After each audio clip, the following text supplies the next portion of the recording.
Imagine this banana is a Byrna less lethal launcher, capable of shooting rock-hard kinetic and tear gas mixed with pepper chemical irritants. The ammo can incapacitate an attacker from 60 feet away without causing death. This Byrna less lethal launcher is legal in all 50 states. No permits required. Over 600,000 Byrna pistol launchers have been sold to government agencies, law enforcement agencies, and to private citizens. Do you want to know what the Byrna less lethal launcher looks like? Visit Byrna.com. How we doing, Boise State? Woo. A lot of energy today. Great to see you guys. You know how it works? I'm out of breath after that. If you disagree, go to the front of the line. Are we at elevation or something? My goodness. If you disagree, go to the front of the line. We'll have a great chat. And great to be here at Boise State University. Go Broncos, everybody. First question coming up. Charlie. If you were 5 inches in Elon Musk and Trump was 5 inches in you, which way are you moving? Which way are you moving, Charlie? Is that your question? That is my question. If you were 5 inches in Elon Musk and Trump was 5 inches you, which way are you moving? Thank you for your question. Which way? These are the pressing matters we want to know answers to, Charlie. You waited in line to ask that question. All right. You, Charlie.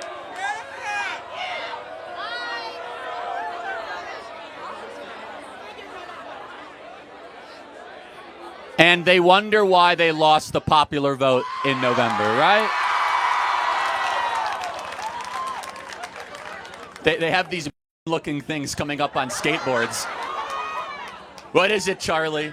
You see, I got another super fan right there. You want to come up here? No, you're too afraid? Got it. Okay, next question. Is that we got another? That's a sign of endearment in most cultures. Come on up. You got something to say it. Oh, come on up.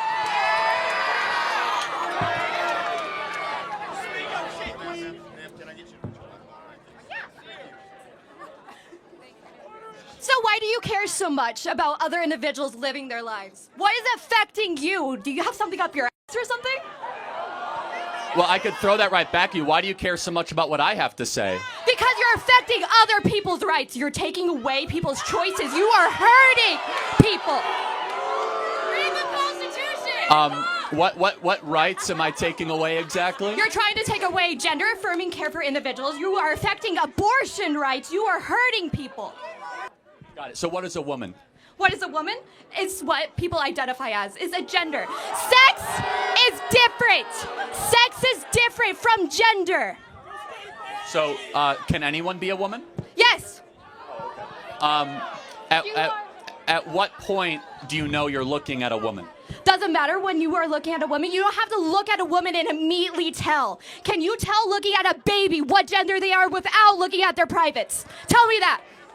Sometimes. Sometimes. What about that baby is different? But hold on. By the time they're 6 months old, you could actually tell a young boy tends to gravitate more towards balls and remotes. That's because of gender affirming. That is convincing individuals at a young age. You are socializing, putting them in situations where they want certain different things. Let's look at...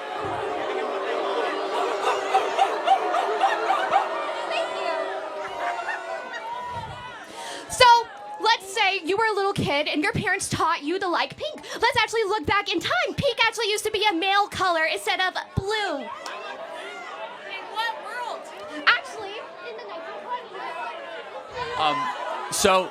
So you say that I'm here to take people's rights away. Yes. That is your main contention. Yes, because right. You are affecting the LGBT. You are affecting women's rights. If I was pregnant, oh wait, let's go back to this. Abortion is anything. If I had a cyst on my uterus, that would be considered an abortion. No, it's not. Yes, it is. No, it's not. Yes, it is. Look at anything that is evolving the uterus. Well, no. In order for it to be an abortion, it must be a human life. No. Anything that is evolving the uterus and you have to get rid of it, it is considered abortion. No, that's yes, not how it is. That's not how it works. So again, you say I'm here to take rights away. Yes. Do you agree life is a right? I feel like if it's a clump of cells, then it's not alive. No. But let's go back. Do you think every human being has a right to life? depending on how many weeks. But let's. So wait, hold on. Who's no, trying to take no. rights away? I want to protect the rights of all human beings. You call them a clump of cells. Who's trying to take rights away? Exactly. So when is it a human being in your mind? When is it a human being in your mind? Well, it's not even on my mind. Human development objectively begins at conception. At conception. So even if I had a miscarriage, what are you going to say about that? It's a tragedy. It's a tragedy? Yes. Okay, then let's talk about, like, what if it's affecting the woman or anybody who is pregnant in this situation? What if they're going to die and they have to get an abortion? That's the only way they're going to live. Are they going to be over? Well, hold on. Just so we're clear, that's only a couple thousand cases a year. No. And so, yes, it is. Have you seen how many individuals have already died because they haven't been able to get abortion care? Abortion in the life of the mother can be put aside as something that needs to be considered. However, it's not always necessary. But let's talk about the main thing, because there's over 1.5 million abortions every single year that don't involve rape, incest, or life of the mother. Yeah, 1.5 million. Yes, but let's just ask you a very simple question. When does human life begin? When does human life, in my personal opinion, is going to start around the second trimester, a little more farther along. But let's get to this. Most individuals that are having abortions are going to be mothers that cannot afford it. They usually have already 2 to 3 kids and a lot of time. So it's acceptable to be able to murder your young if all of a sudden you don't have the money to support them. That you can murder your offspring if you're poor. So in the first couple weeks, even though it's still not fully developed, doesn't even have a heartbeat, doesn't even have brain development activity. does not equal dignity. A human being is a human being regardless of the process of development that it is in. Period. And so who's trying to take rights away? I actually want more human beings to Then be born. why are you affecting LGBT? Well, hold on. We're talking. Let me finish on abortion. I want more human lives, which, by the way, hilariously, would be more women would be born, because the right to life is paramount. You're trying to take rights away because you're okay with the massacring of little humans. Back to LGBT. It's been going throughout history, though. Abortion has been a big thing for a long time, and it affects people, and it hurts people. So as murder and slavery and child sacrifice. That is completely different. No, it is murder. Okay, so let me ask you a question then. Define what is murder. What is murder? Are you going to be talking about first-degree murder, like homicide, like going and having the intent to kill? Having the intent to kill somebody, but I'm just saying a clump of cells. Right? Yeah, but a clump of cells is different. Well, hold on, time out. If it's a clump of cells, what species is it? What species is it? Yes. What species? It depends. Whatever's going to be pregnant, whatever you're trying to abort. Is it a Homo sapien, a crocodile, or a raccoon? Which one is it? What species is it? Oh, wait, so if it's a human clump of cells, then it's a human life deserving of human rights. And the first right is life. And so you could call it a clump of cells, which is dehumanizing language, but I'll go back to this. Ironically, you're the one that is actually intruding on human rights. We're the one protecting human rights. But you're trying to get rid of the option so people can have rights to their own body. If someone does not want to have a child, they should not be forced to. Wait. If we're going to be doing this, then what are you going to do about the children in the systems that have been being assaulted, that are being hurted? Put more money into the system so people can actually get adopted, or actually other things like that. Okay. Again, none of that is relevant. No, because you want more babies to be born. What about people that can't afford them? They have to go into systems. How many people are on the adoption waiting list? Yeah, want to know how many kids actually get adopted? How many kids that go into systems or are being fostered, that get assaulted, that get hurt? Are you going to be helping those children that get f***ed over by this system? So there are 2 million people on the adoption waiting list. There are 1 million abortions every year. There are twice as many people that want to adopt than discarded children every single year. Now, I have to go back to a fundamental question, though, which I think is very important. Human development objectively begins at conception. You say it's around 2 trimesters. Can we agree that every human being, once your DNA is formed, you should have the right to life, the right to live the life the way you want to live it? Can we agree on that? How many weeks are we saying? No, I say, again, once we can acknowledge. Once the sperm is inside the egg? Correct, yeah. No. Once the sperm is inside the egg in the first, couple of days? No. Well, okay, but let's go through that. isn't that when your DNA was formed? Yeah. But then aren't you fundamentally at its core, you are the DNA is your blueprint for your life. That's who you are. It's a unique marker. It's my DNA, yeah. Yes. So if it's not your DNA, why is it your choice? Why is it my choice? Yes. If it's not your DNA, why do you have a choice to eliminate it? I don't It's have. up to the individual that is having them inside of it. Oh, It's okay. their So- body. I don't care if it is like a few weeks because that is not a human Got it. being's So life yet. Because outside of rape, that individual let's cannot go- survive got it. without the mother or who is okay. ever Well, pregnant. let's- Therefore, Again, so let's get down to this because I think it's very important and a good way to end this question, which is outside of rape, how did the woman get pregnant? outside of rape, so we're not going to be talking about Well, incest or other individuals like rape that, and- because incest again, is not only just so, rape hold or on. other situations. How about if I or say? let's talk how about about if like I eggs say? that get mixed up in How about clinics. if I How say? about that? How about if I say I'm okay with abortion for rape, incest, and life of the mother? Let's make it illegal in the other circumstances. Would you How agree? are we going to be able to term that all the time, though? Because what well, if it wasn't consensual? What if the First of individual all- was drunk, first of all, but they're You married? can report Let's say rape they're as a married crime. and they got You raped. can get a rape. Again, you keep on interrupting me, but you I can am. report rape as a crime. You can also do a blood test to find out if it's incest. But 99.9% of all abortions are not rape and not incest and not life of the mother. How did that woman get pregnant in those situations? Did she just walk through campus and it just appeared and all of a sudden a baby is in her uterus? Or did she do something to decide to potentially have a child? Sex, but Oh, also okay. contraceptives sometimes don't always Got work. it. So, but hold on a second. Shouldn't you take responsibility for your orgasms? I don't think most men can make me come. I'm going to be honest. Oh, okay. Well, again, outside of that statement, I'm not even sure how to take that, to be honest. You brought up orgasms. Okay. Shouldn't you take responsibility for the sex that you have?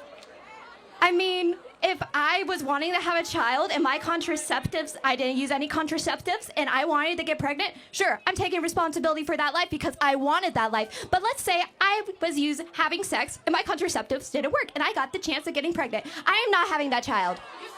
So, but you still decided to have sex. Yeah. And again, our opinion, when you So, go and decide, okay. having sex is not something you need to survive. It's not like showering or eating or shelter. You can live without having sex. You can have a little bit of self-control. If you decide to go have sex, you should understand you play certain games, you win certain prizes, which might be another human life. And it is the I don't want most... to f up another child, though. Hold on a second.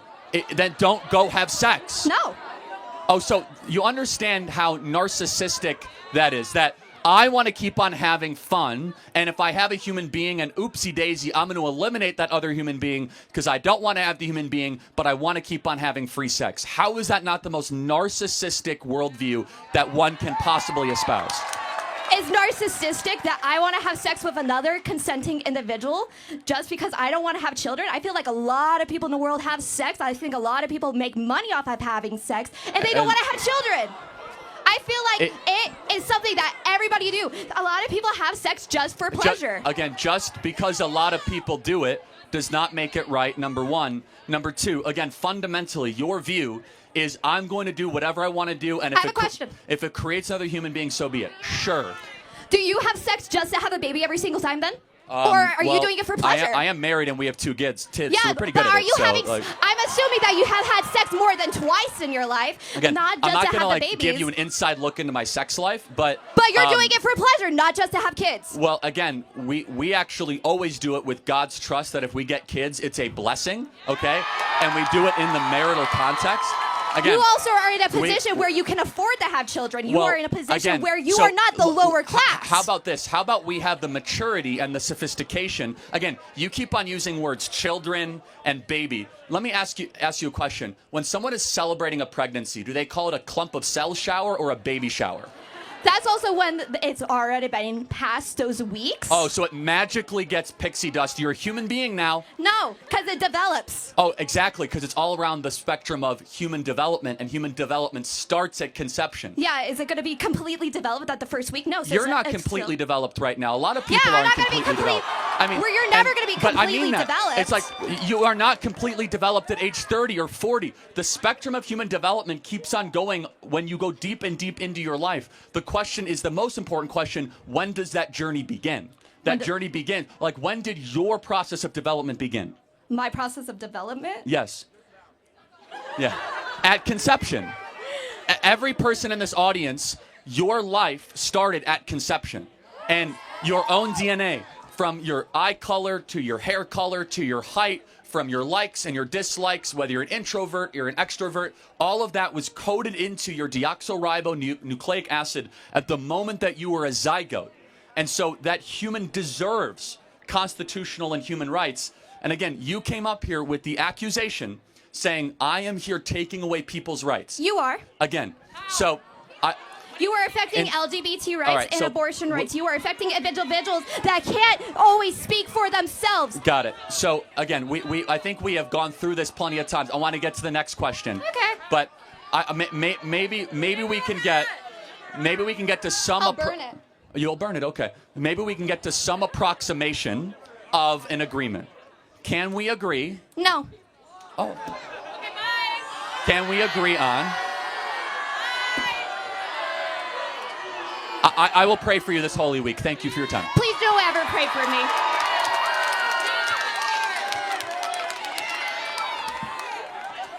All right. Very lively campus here at Boise State. Oh, my God, I love it. Good stuff. Disagreements can go to the front of the line, or whomever wants. Yeah, anyone? We got some other? Hi, Charlie. Nice to meet you. I'm Tyler Feely. I got the most anticipated question of the evening today. Do you think Ashton Genty was robbed of the Heisman? Yes. Yes. Travis Hunter did not deserve the Heisman. It's true. I just speak the truth. Yes. I just speak the truth. Hey, love you, Charlie. Can I get a MAGA hat, Yes, please? absolutely.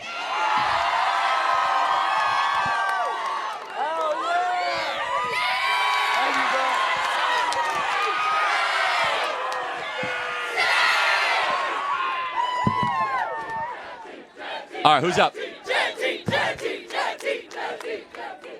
How's it going, Chuck? Good to see you. Long-time fan, really huge fan, massive fan. You want to say it one more time? Big fan of you, Chuck. I know we all are. I had one question for you. I was wondering if you would stack donuts on it and how many you could do. Scared of the mic? Thank you for your time. Thank you for yours. They wait in line for just the vulgarity. Again, exhibit C of why we won. Okay. Again, this is why no one should give money to Boise State. They're just producing these garbage social left-wing activists. Just ridiculous. How you doing, Charlie? I'm Dylan. Nice to meet you. I'm a proud Catholic, Hispanic American, and former Turning Point U.S. member at Utah Tech. I agree with you on a lot of topics like the Second Amendment, traditional values, and standing up to stuff like white liberal ideology and their agenda. But Let me guess, you're going to disagree on Israel. No, economics specifically. Oh, okay. I recently went to the Bernie Sanders rally. I know you guys don't like him. I didn't fit into the crowd, but I agree with him when it comes to economics. I don't support any of his social stuff, but what he said about the rural working class hit home. In rural Idaho and other parts of America I've lived in, people are drowning in medical debt, working 2 jobs, falling behind when billionaires keep winning.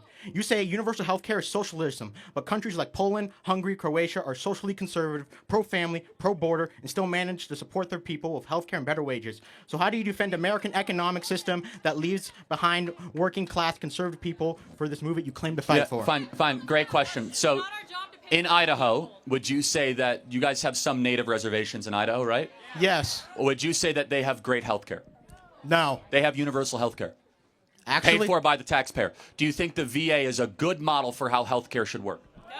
No. That is universal. Think about it. The VA is government doctors, paid for by taxpayers. Any veteran can go. The VA is the least favorable health care in the entire country, and it is universal health care. So you need to tell me why you think we should have more of Native American reservation health care and more VA health care, because that's what Bernie Sanders wants. So make your case. I basically just want universal health care. No, the VA. So don't interrupt him, please. Like, you want more health care like the VA. It doesn't work. There are waiting lines. The quality of care is very low. The complaints are through the roof. Bernie Sanders wants our entire healthcare system look like the VA. Defend it. I'm just saying that I'm not asking for, like, I know UK and Canada have super long lines in their healthcare system, universal. No, it's not even abstract. I'm talking about the VA is a real American example. It's not about the Canada. It's not the UK. I think it should be reformed. No, forget the reform. The VA has hundreds of billions of dollars of funding. It's taxpayer funded. The veteran pays nothing. They go there and it's all paid for. That's what Bernie Sanders wants, and it's largely a catastrophe. So show me and tell the American people why we should do more of that.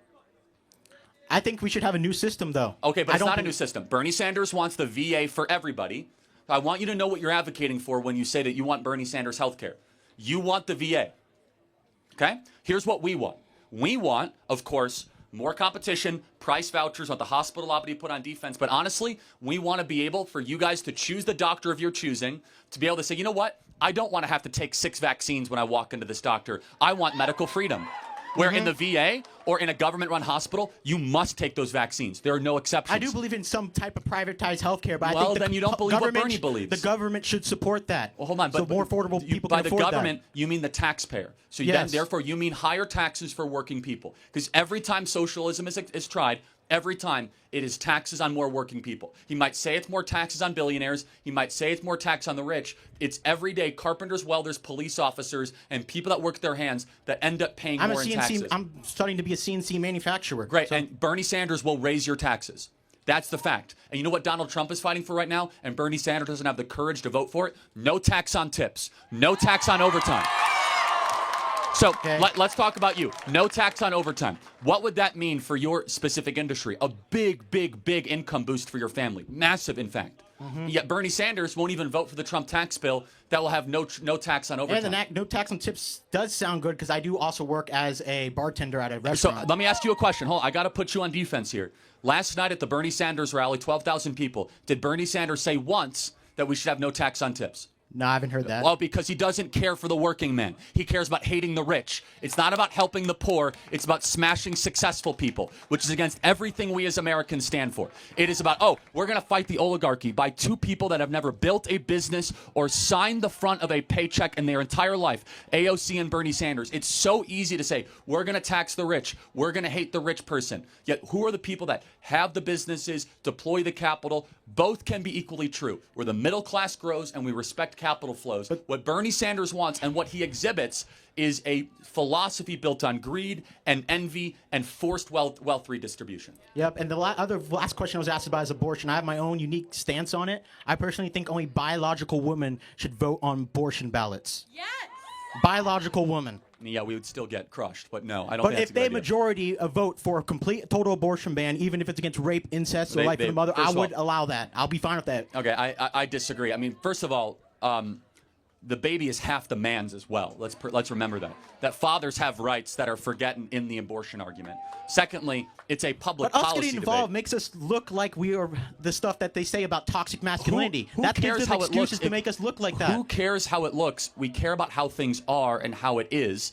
And to have sex-segregated ballot measures, I think is honestly really repulsive and offensive to what it means to live in a democratic constitutional republic, small d democratic. Saying only women can vote on abortion matters?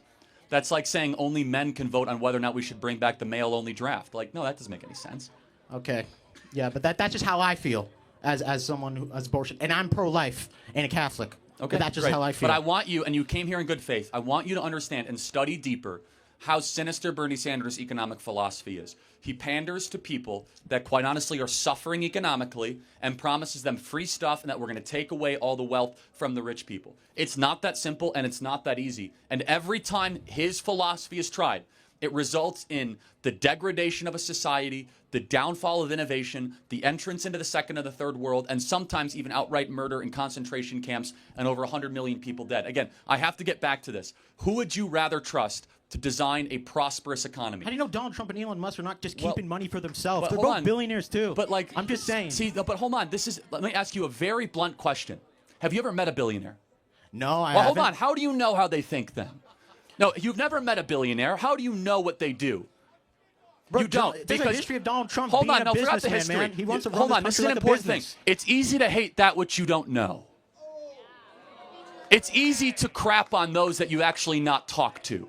Because that billionaire, let's take Albertsons, for example, that named your stadium. Albertsons employs tens of thousands of people in the state, and good on them for doing it, to make sure that you guys can get the groceries you need to feed your family. But guess what? He became a billionaire because of it. But you know what? He should become a billionaire for the people he employs and the risks that he took, and also the good that has done for this city and the charity that's been back to the community here. Let me talk to Donald Trump personally to see if you're correct or not. You said billionaires. Again, I could go through Trump or Elon Musk, but how about the other? You have Melaleuca that's also that named the stadium. You go after billionaire after billionaire. You know what you find? Someone that had a really good idea that was able to risk it all, that probably employed over 100,000 people and made a lot of other people rich. The question should never be, how do we take money away from people? That's easy. That's theft. You do that when you're 3 years old. The question that society has to answer instead is, how do you create wealth? That is a much harder question. When you go visit sub-Saharan Africa, they're trying to figure that out. They wonder why we're able to have buildings as beautiful as this, and why we're able to have, the standard of living that we enjoy in America. And the answer is because we have market principles where entrepreneurs can take risks and are able to get a reward at the end of it. Now, should we ever get to a place where the middle class is shrinking to such a great degree? No, that's why Donald Trump's agenda is to first and foremost rebuild the American middle class, not necessarily pander to the elite interests. And let me close with this, just as a point. The wealthiest counties in America almost all vote for Democrats and vote for Joe Biden. The Democrat Party is a party of the permanent wealthy class, where the Republican Party... I agree. I think both parties are. But hold on. But let me just... Bernie Sanders is a fraud and a fake, because as he is talking about fighting the oligarchy, everything that he would do would crush innovation, crush entrepreneurship, and not actually help the American middle class. And this is why. He refuses to stand with Donald Trump every time he does something good that would actually help middle class workers. Final thought. But that was true about Donald Trump. Rural towns wouldn't be dying.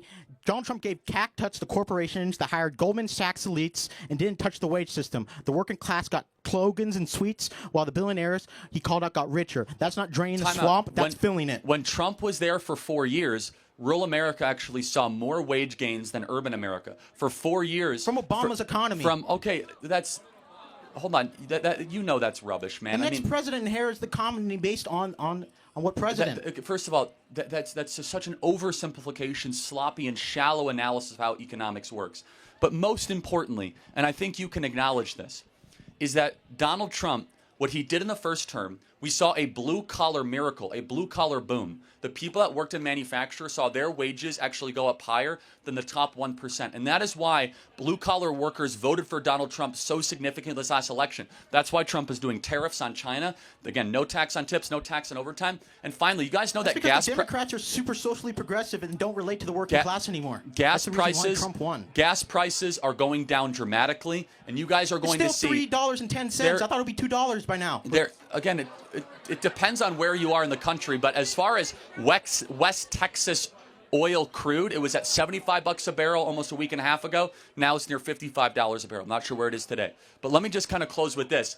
It's easy and tempting, and I want to just caution you, because you're a Catholic and a man of faith. I want you to pray about this, and I want you to think about this. It's tempting to want to believe in socialism. It is a fact that socialism, before you get to the second sentence, socialism violates 2 out of the 10 commandments. Thou shalt not covet, and thou shalt not steal. So what about the Eastern European countries that have this Zionist socialistic... Well, let's talk about it. Like Hungary, Poland... Yes, Hungary is very socially conservative, and they have some socialist, ideas. Let me ask you a question. Can you name a single Hungarian company? I don't know any Hungarian companies. Can you name a single Hungarian entrepreneur? Not I've heard of. Can you name a single Polish entrepreneur? No, because I don't live in Poland. No, hold on. But you can name Chinese companies and Japanese companies and Korean companies. The point being is this. Be careful when you indulge in the cheap money of socialism. Because all of a sudden, you don't become very innovative. You don't lead the world in AI or tech or in the top companies. And so, yes, okay, yeah, we could redistribute the wealth and become a mediocre country where wages kind of stagnate. We're no longer a free society where people flock here to start businesses. I think that's radically dangerous. I think it's radically dangerous for us to compromise on a bedrock of mediocrity. There's some things Hungary likes that I do. There's something Poland likes that I do. But socialism, at its core, is this belief that the state will take care of you. We as conservatives believe, first and foremost, the family takes care of you, and then the church, and last case necessary, then the state. Have a great Holy Week. Thank you for your time. Appreciate it.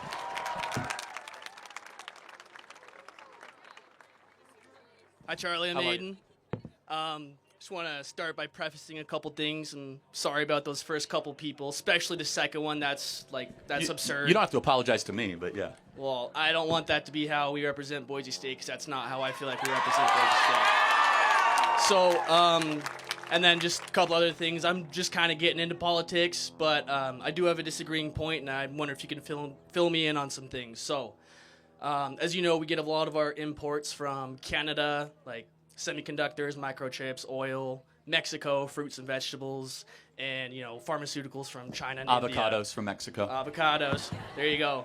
I'm wondering if you think it's a good idea what Trump's doing in imposing all of these tariffs at once, rather than maybe taking a couple years to build factories and train workers to gradually improve domestic production. Just wondering your thoughts on that. First of all, we're in the midst of a 90-day pause. I think that was prudent. All of the tariff energy, in my opinion, should be focused on China. We are far too reliant on China, from lithium ion to rare earth minerals to vitamin C to vitamin D. We make no vitamin C in our own body. You need vitamin C literally to live.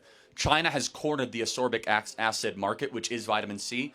All of the tariffs should eventually be focused on China. That I completely support. Canada, Mexico, we need better deals. We should not be reliant on importing electricity from Canada. At any time, they can shut you off. Now, I fully acknowledge that a trade deficit in and of itself is not necessarily a bad thing. Do you know when a trade deficit is bad? When that other country can shut you off from trading. That's really bad. And that's what the Chinese can do. You become a vassal state. Well, that's what they are doing right now, right? Exactly. Yeah. And so that proves the point, actually. That proves that we are too reliant on them. Rare earth minerals, we need to mine them again. We need to bring industrial manufacturing jobs back to this country, which I'm very hopeful that we'll do. Just today, we saw Toyota and Hyundai announce multi-billions dollars of investment. NVIDIA yesterday announced a $500 billion investment in the United States of America. Donald Trump has brought over $2 trillion of investments already back to this country. And tariffs as a leverage tool are largely to thank for that. Yeah. So then why have they kept getting paused and rethought over? What's the deal behind that? Why can't we just go through with it? Well, the Chinese ones are not paused. That's important. Understand that. So the Chinese ones are not paused. The other ones are paused because the strategy, as we are now learning, was a shock and awe strategy to get people to the table to show Vietnam, Japan, and South Korea. Those are the three big ones, in particular, that we mean business. Now, why does Vietnam matter? Vietnam matters because so many thousands of jobs, millions of jobs left China and then went to Vietnam as a way to try to weaken China. And so, in my opinion, I like tariffs as a forcing function to bring people to the table. Yeah, I see your point, but when tariffs were created, the whole point of them was not just to make money and conduct business. It was to promote domestic production. Well, there's three. You're right. Sorry to interrupt. So there are two stated goals of tariffs. Trump has invented a third. So the first stated goal of the tariff is to create tax revenue so that the government can be funded. The second of which is also kind of national security, to protect industry. Yeah. Trump has invented a third. It's used as a negotiating tool. Unfortunately. Well, I think it's actually fortunately. Look at how great these deals are that are going to be brokered. You'll see these countries would not be coming to the table nearly as fast or as focused if it wasn't for Trump slapping tariffs on them. So thank you for your question. You want a hat? Yeah, sure. Okay, thank you, man. Appreciate it. Thank you.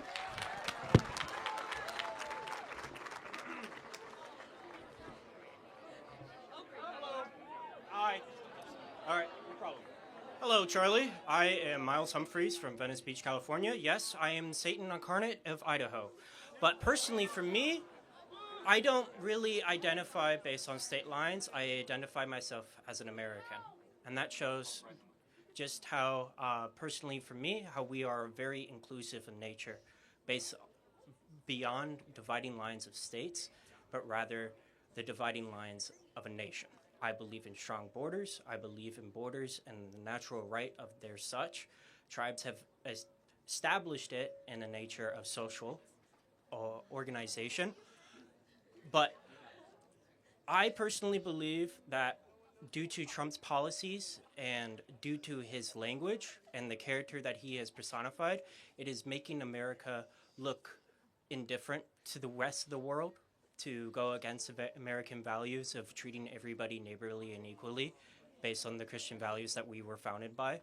So I just wanted to ask you, is that only just one side of the perspective, or is it a coin where there's another face to it.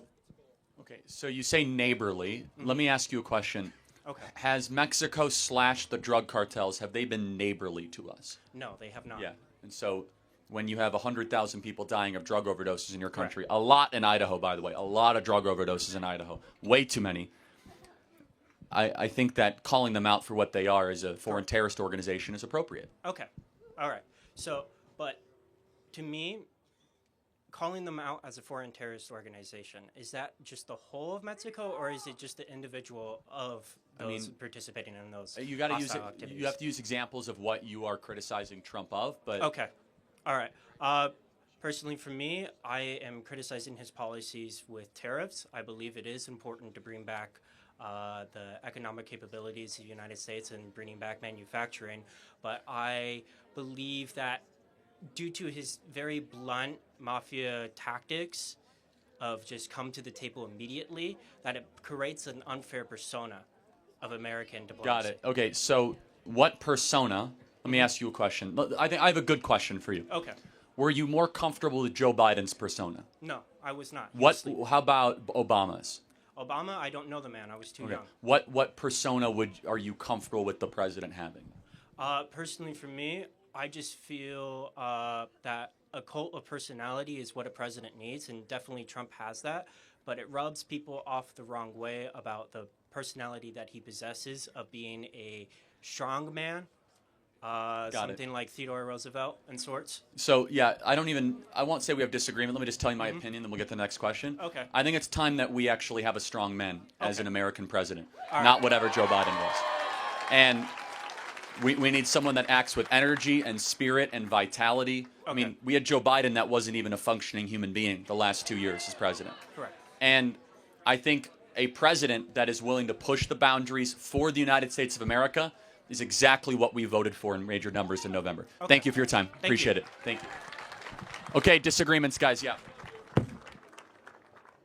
You got your own camera guy. I do. This is my friend Sam. You say college is a scam, so I drove 4 hours here just so I could debate you on this. I've been in school for 4 years, majoring in English, and my education means a lot to me. I've put in a lot of work to be here. What school? University of Utah. Okay, cool. And so I find it extremely disrespectful for you to say that college is a scam, not just to me, but everyone here that's also going to school. What's your favorite Charles Dickens book?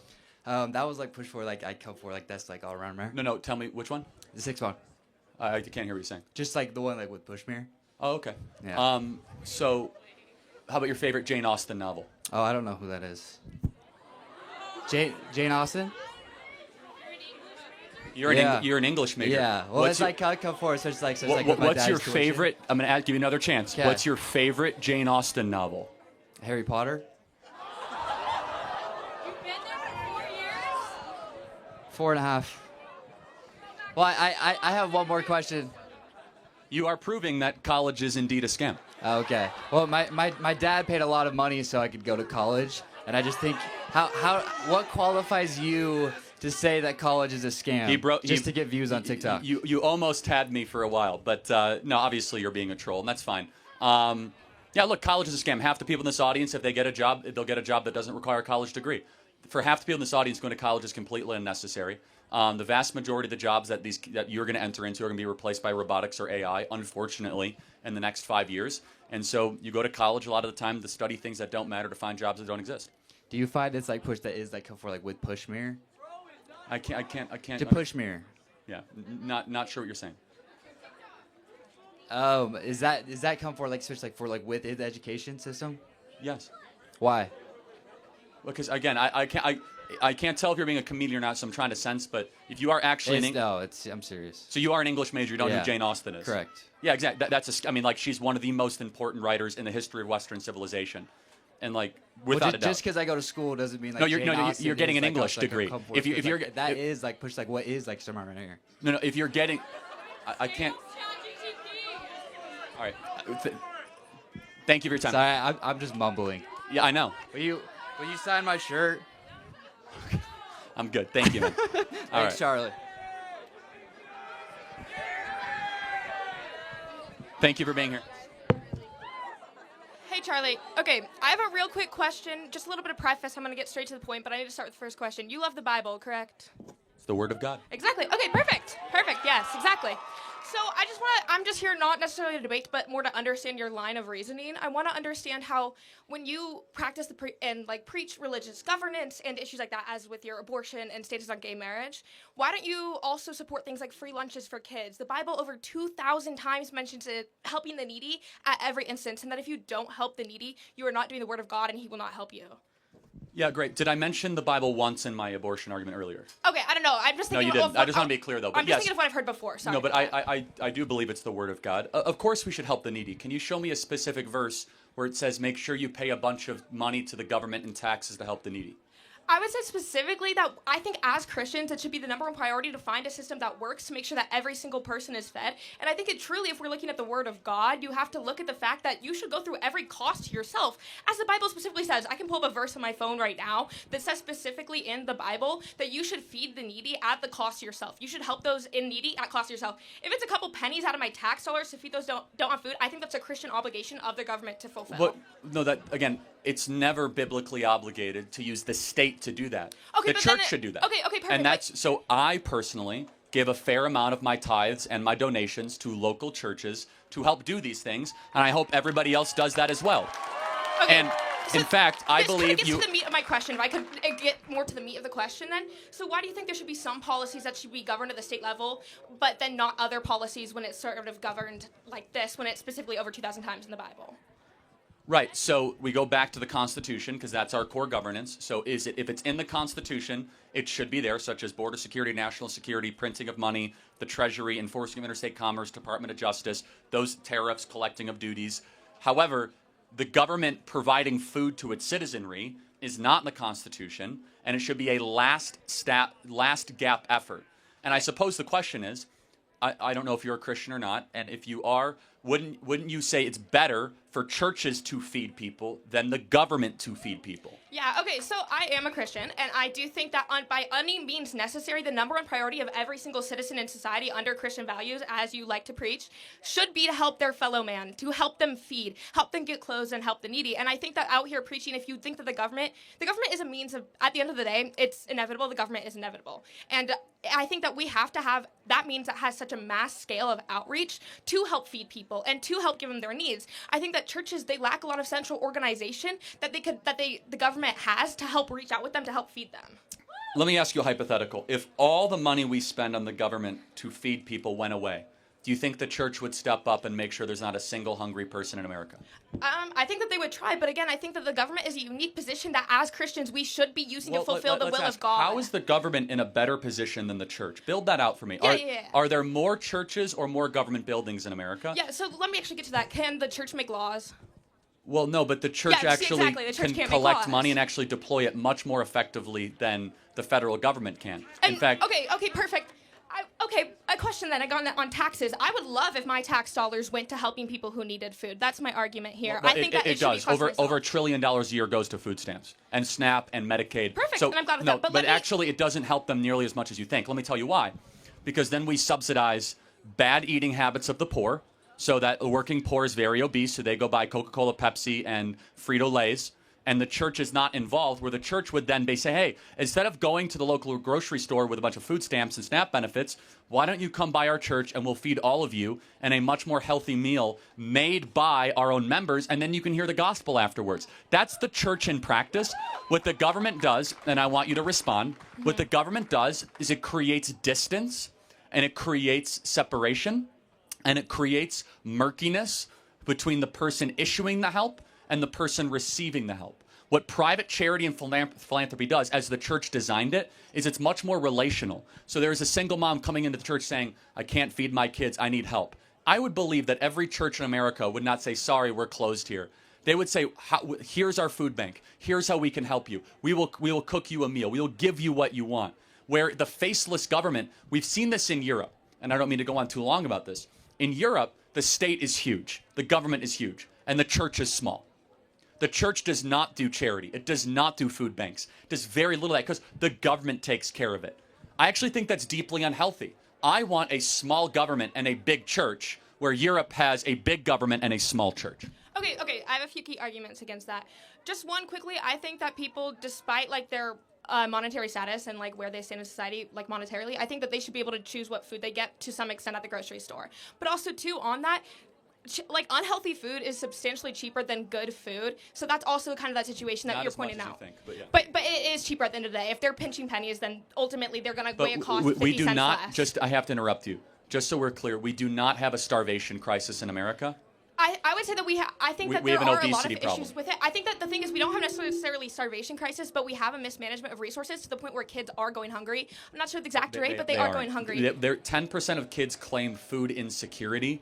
That's 10% of kids. That means that they don't know where the next meal's coming we from. don't That's know what that important. term means. Half of our kids are clinically obese by the age of 15. Okay, so that's let's go a on to much that a little bigger bit more. problem than food insecurity. Okay. We have too much bad food being fed to our kids. Okay, perfect. On to that argument again of food insecurity, that just means they don't know where their next meal is going to come from. That's what that means. But also more on to this specifically, I think that, again, obesity can be a problem to solve. But when there are kids that are going hungry, I do think it is a responsibility of the government. Because like I said, churches can't make laws. I think that they are important, but they cannot have the outreach and the standard of providing free lunches to school kids every single day because they can't afford food. They don't know if they're going to go home and have dinner on their table. So all I'm arguing here today, again, my final question before I get off is just, do you think that you are upholding your Christian values by not holding the government accountable when the government is the easiest way to get food to people? No, I actually don't think it's the easiest way.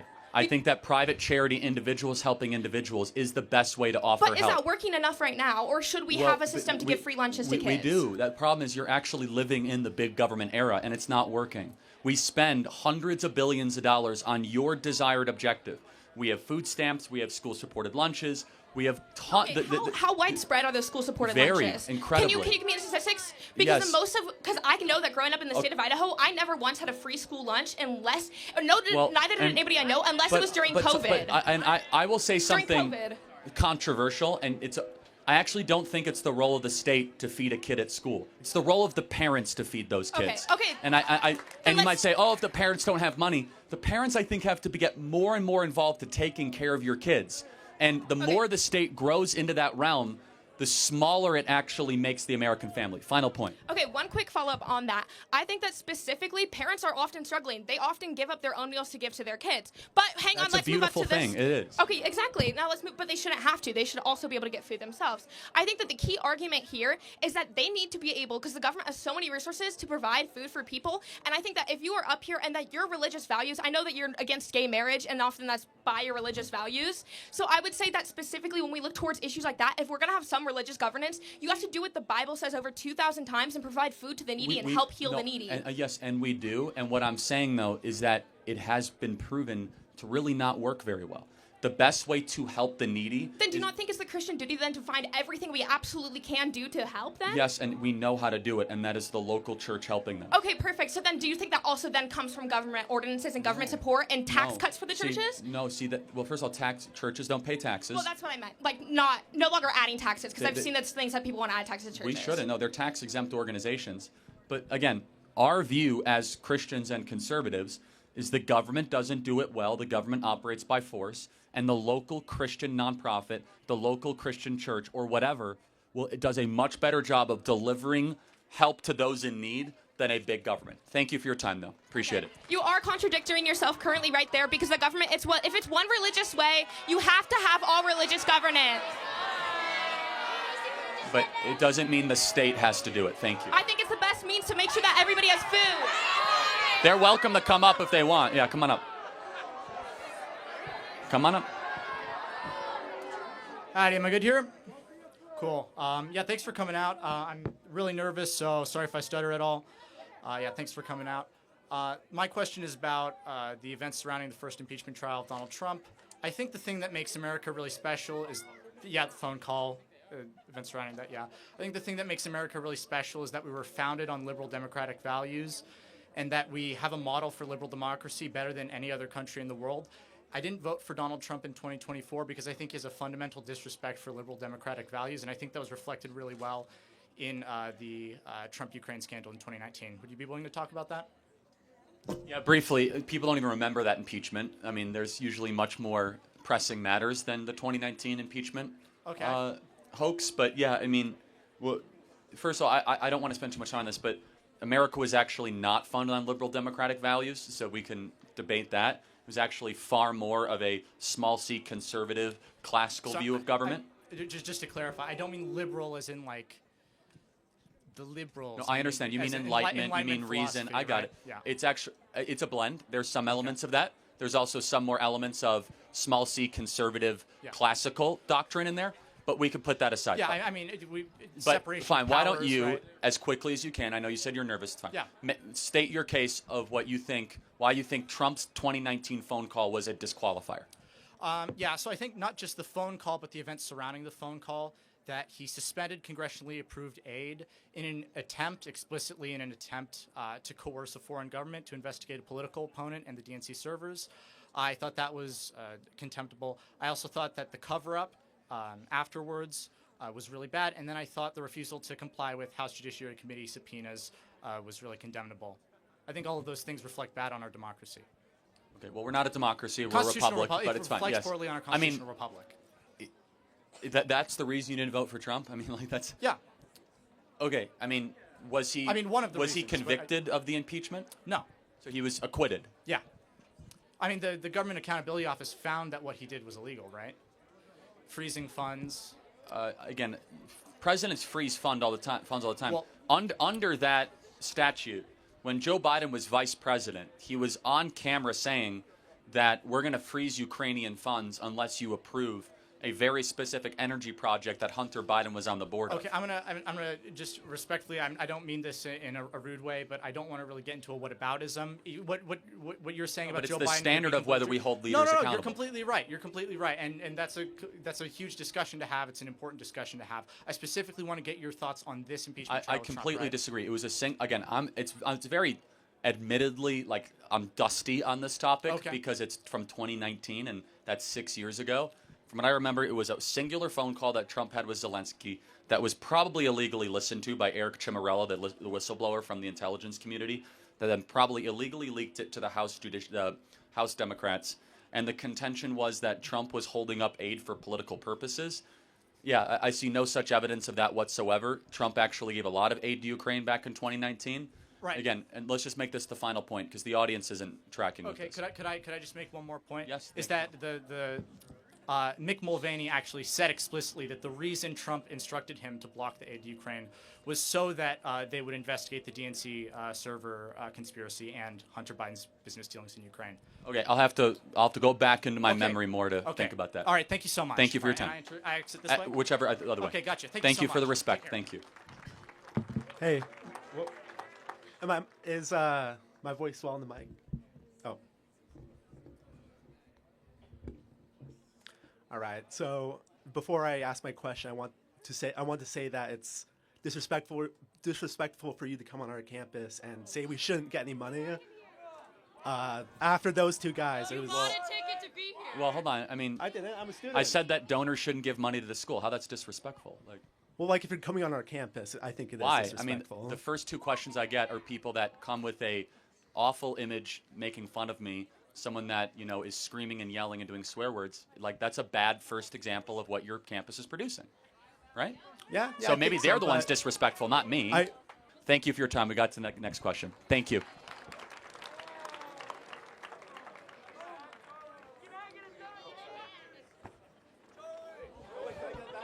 You guys got to be on your guard.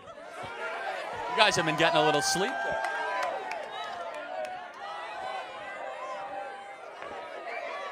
Yes, ma'am. Hi, Charlie. First of all, thank you for being here, and it's an honor to get to talk to you today. My biggest question is about the DEI bill that was just passed through the Idaho Senate. So Idaho Senate Bill 1198. Can you educate me on it? I don't know about it. Yeah, of course. So the DEI bill, it was passed about 2 weeks ago through the Idaho Senate. It is basically not allowing any Idaho college or university to have DEI programs, like diversity, equity, and inclusivity.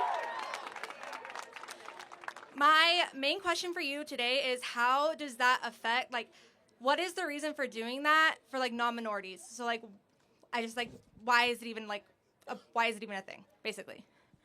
So DEI came out of, the 1960s and 70s with this idea in the post-civil rights movement that we need to hyper-racialize how we hire and how we configure our corporations and our campuses based on race and not based on merit. So when you prioritize equity, you then will compromise excellence. And so we should strive to have institutions like Boise State or University of Idaho that are merit-based and not race-based in its admissions, its hiring, and how it actually conducts itself. Oh yeah, I totally understand. But the only people that really like lose anything from this would be like people of color or LGBTQ plus students. However, which that's on. I like that guy.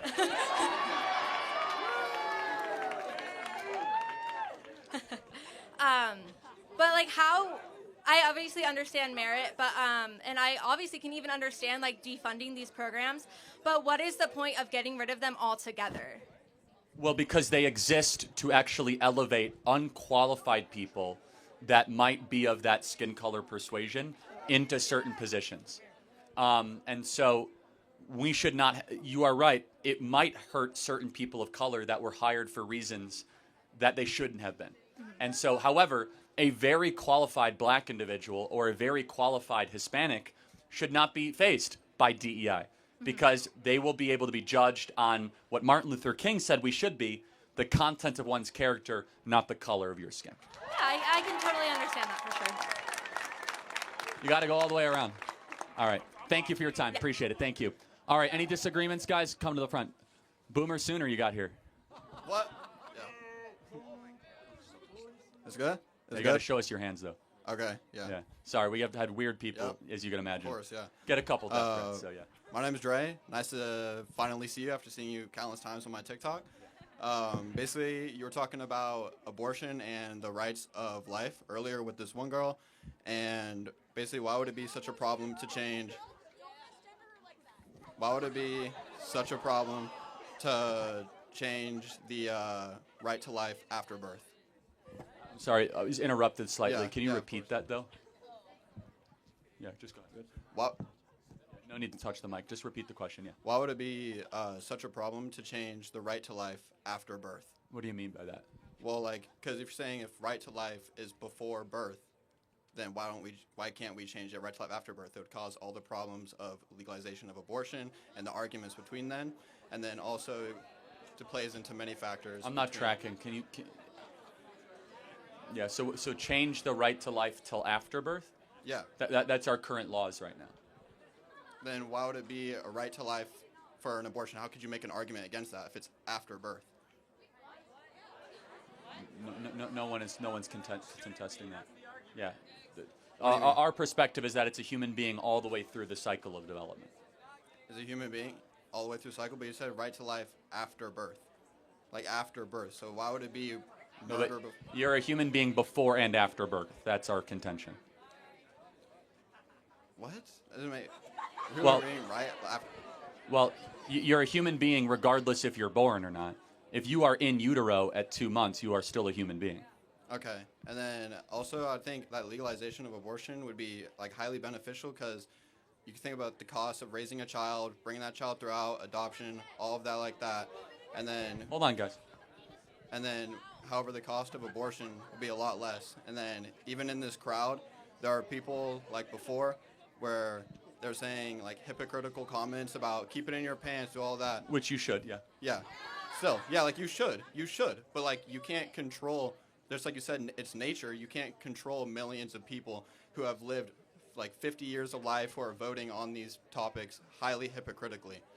Yeah, I'm not tracking totally what you're saying, but you said abortion is beneficial. I mean, we've had abortion legalized in this country for 60 years. Has it brought down crime? Has it been beneficial?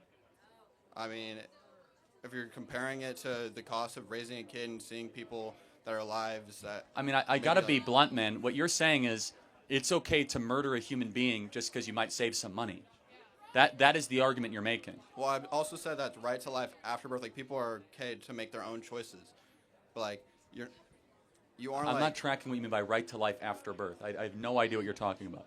Well, why not? Because you're not... I'm just not understanding what you're saying. Like, well, I'm saying that abortion should be legalized, and that it will is cause these. Right, abortion is legal in almost every state in the country. Yeah, and because of these benefits, like it should be legalized. Like you shouldn't try to illegalize it. Okay, I have a different position, obviously. So Yeah. when do you think human life begins? Well, I said after birth. So after birth. Okay, got it. I mean, that's an insane position. I mean, when a baby's at 34 weeks and responds to its mother's voice, has a heartbeat, has brain waves, its own DNA, and can empty its own bladder, of course that's a human life. I mean, self-evidently a human life. Okay, I'd be able to compromise before that, and if it's You see how quickly, though, I have to point you out, though. See how quickly you can compromise? Like, oh, and actually, maybe it is a human at this level, and then at this level. why and is it just, compromising such a problem? well, because you're admitting and acknowledging that maybe it is a human being, which goes to our entire argument. Human dignity goes all the way back to conception. So eventually we just march ourselves back on the timeline to its original point of creation. But what about the benefits and non-benefits? Can you tell me about that for abortion? The benefits? Benefits and non-benefits, yes. Benefits. Oh, pros I and mean, cons. like, let's play this out. Pros and cons, yes. So do you think that if a mother found out that she was going to have a low IQ child, she should be allowed to have an abortion? If she has the choice, yes. She has the choice. There are Do you plenty think of people if that a mom found out that she was having a girl but she wanted a boy, should she be able to have that abortion? There are plenty of people that should have that Yes choice. or no? Should that be legal? Should sex-selective abortions be legal? Yes or no? Okay, I guess I don't have an objective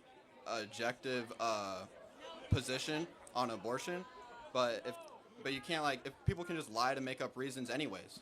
Again, it's actually against the law to do it. How about this? If you find out you're having a Down syndrome kid, should you be able to have an abortion based on that information?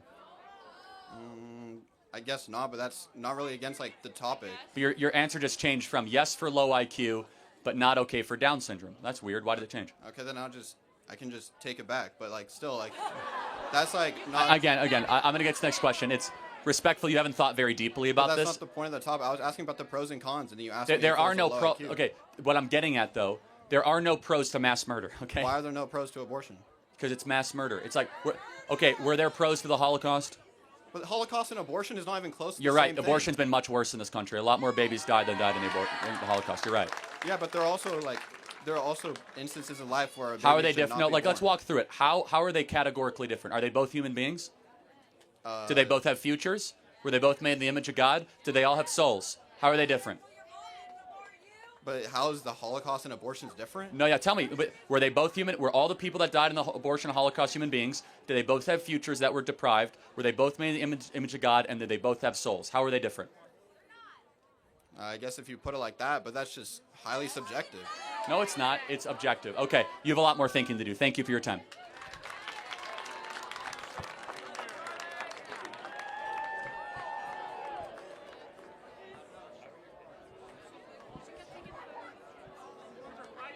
All right, am I good? Perfect. All right, so basically, earlier you were talking to one of my lovely fellow students who had a beautiful rainbow top, and I love that. And you said... Allow her to finish, please. You said you need to be responsible for your own orgasms. Yes? Okay, with that being said, why is it that a lot of the times people with uteruses have to carry all the responsibility that comes with getting pregnant? You mean women? I think there are people... I didn't want to get into this topic. You already did. I mean, can you be a man with a uterus? Yes. I didn't want to have the gender discussion with This is you. what they teach here, guys. I'm telling you. I didn't want to have the gender versus sex discussion. Well, I wanted you brought to it have a upon discussion yourself. about That's abortion. fine. Okay, what is your contention? Okay, so basically, why is it that people with uteruses have to carry all the responsibilities that come with having a pregnancy? Because this is true, but he just said you have to be responsible for hold your on. own orgasms. The law is very clear that if the father abandons, they own child support. So that's actually not clear. Okay, it's but a actually lot not of the time case. it's like, you know, there's like one-night stands. There's the cases of like Then you just stop get having knocked out. one-night stands. Like, you don't have to have sex. It's not like a thing you need to do. You said you had sex, and now you have to live with the consequences. Yes. So both people should have to live with the Yes, consequences. and here I am with this radical idea that all of humanity embraced for like 2,000 years, which the best way to live is to get married and then have sex. But I know that it's is against not the reality of I our know society at this time, and we all know this. Well, exactly. But what is there anything stopping you from doing that?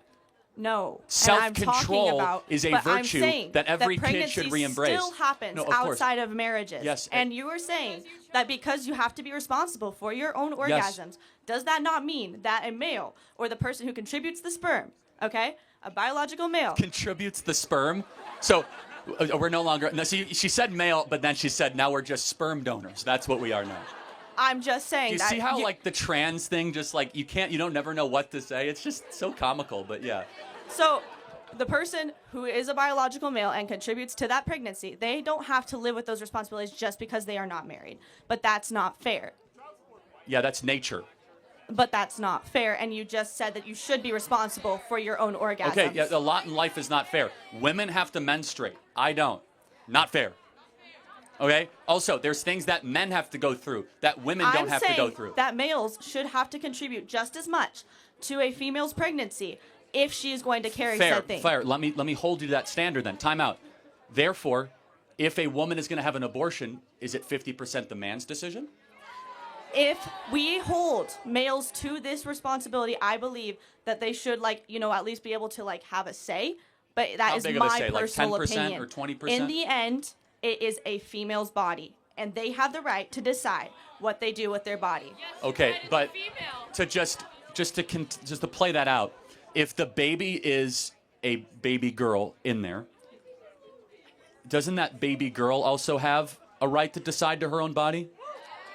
We're still they can't even make decisions yet. Exactly. So then isn't it best not to terminate them because they can't make decisions? You're still not answering my question. No, How are it we does. supposed to hold the person? Because you just said that pregnancy comes from two people, does it not? And you're supposed to be responsible for your own orgasm. Yes, I know correct? how reproduction works. If your contention is that men should be held more accountable for impregnating women, yeah, of course, the law already reflects a lot of that. That's why child support decisions go 99% against men, okay? The law is way, way, way in the woman's favor. A lot of times it should be But because... a lot of the times in one-night stands, that's just simply not the case. Oh, okay, so what is the contention then? Then we must make it easier for one-night stands? I'm trying to say I don't think it's fair that you are going out of your way to say that it's not okay that the person who has to carry that child... Okay, but just understand how silly what you're saying. You're using the word fair. The utmost unfair thing is to... You don't have to deal with the stigma. No, you don't have to deal with the bills. Let me finish what I'm saying.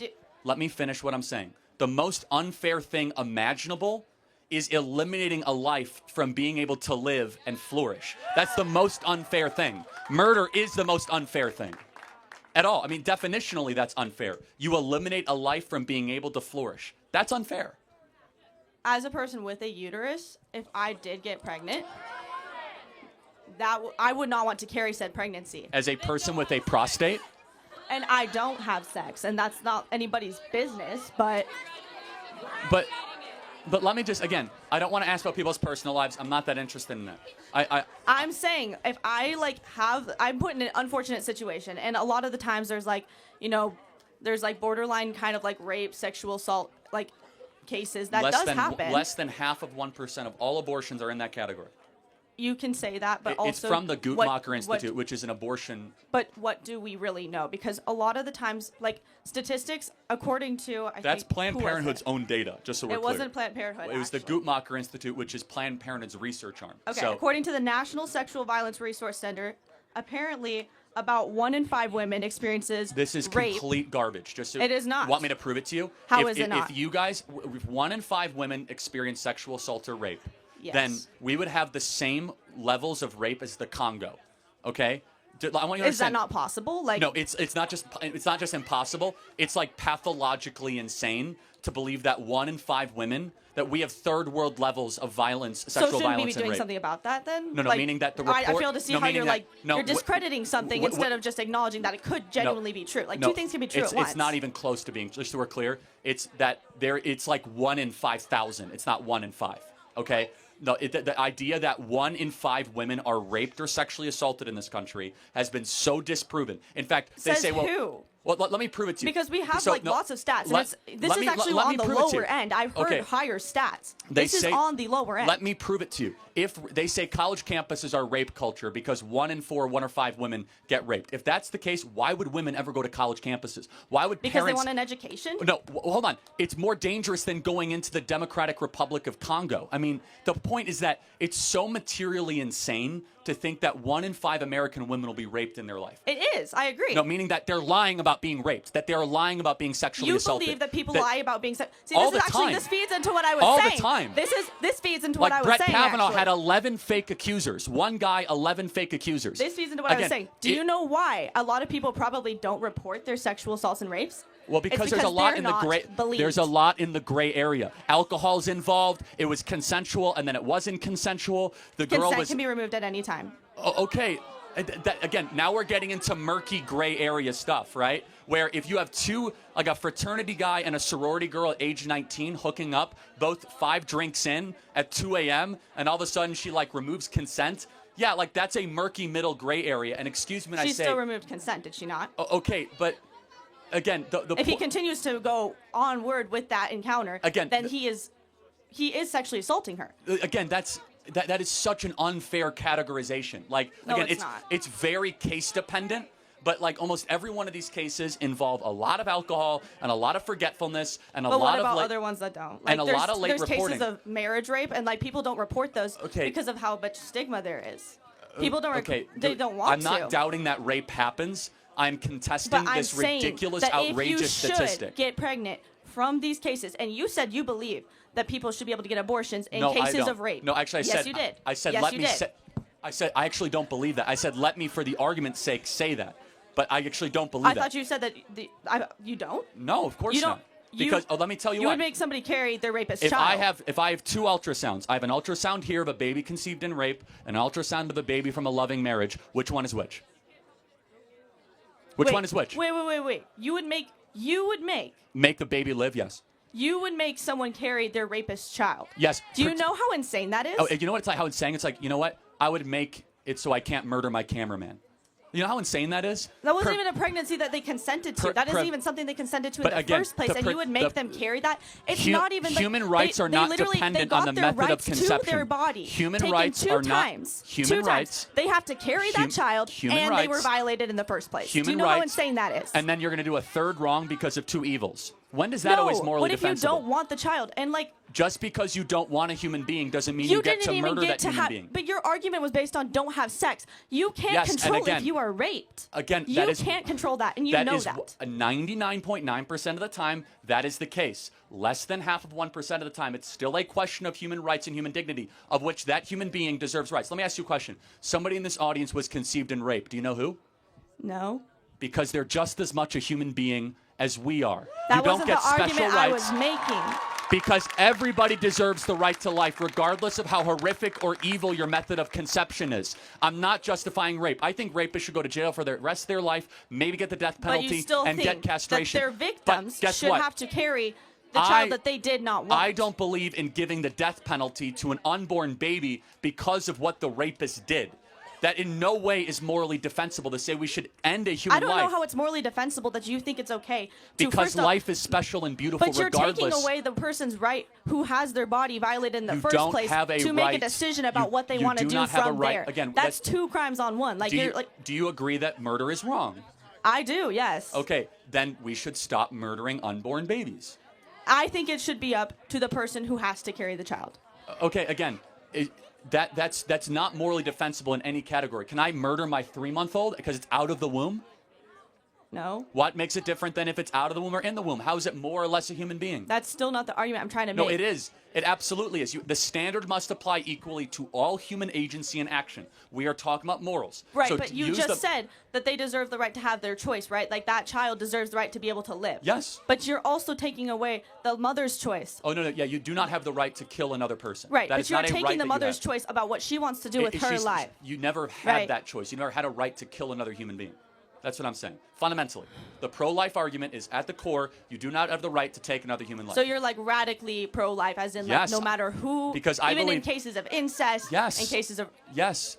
All Right. human life is special, made in the image of God, and we are called here to protect all life, regardless of the But method you're of not conception. protecting the All person who life. has to carry that child. That's a double standard. But she still lives. She lives after birth. What quality of life? Okay, it's again, not even her fault that is, she got pregnant. just to be clear, that and is now eugenics. you have to have her entire that moral her entire standard, life changed because that- of something she didn't even choose in the first place. That moral standard is eugenics. If you say that you should be able to eliminate other human beings because it makes your life difficult, we could just kill millions of poor kids because a lot of moms are saying my life is difficult because of them. It is not a moral standard that can be applied to any other dimension. Thank you for your time. I have to get to another question. Thank you.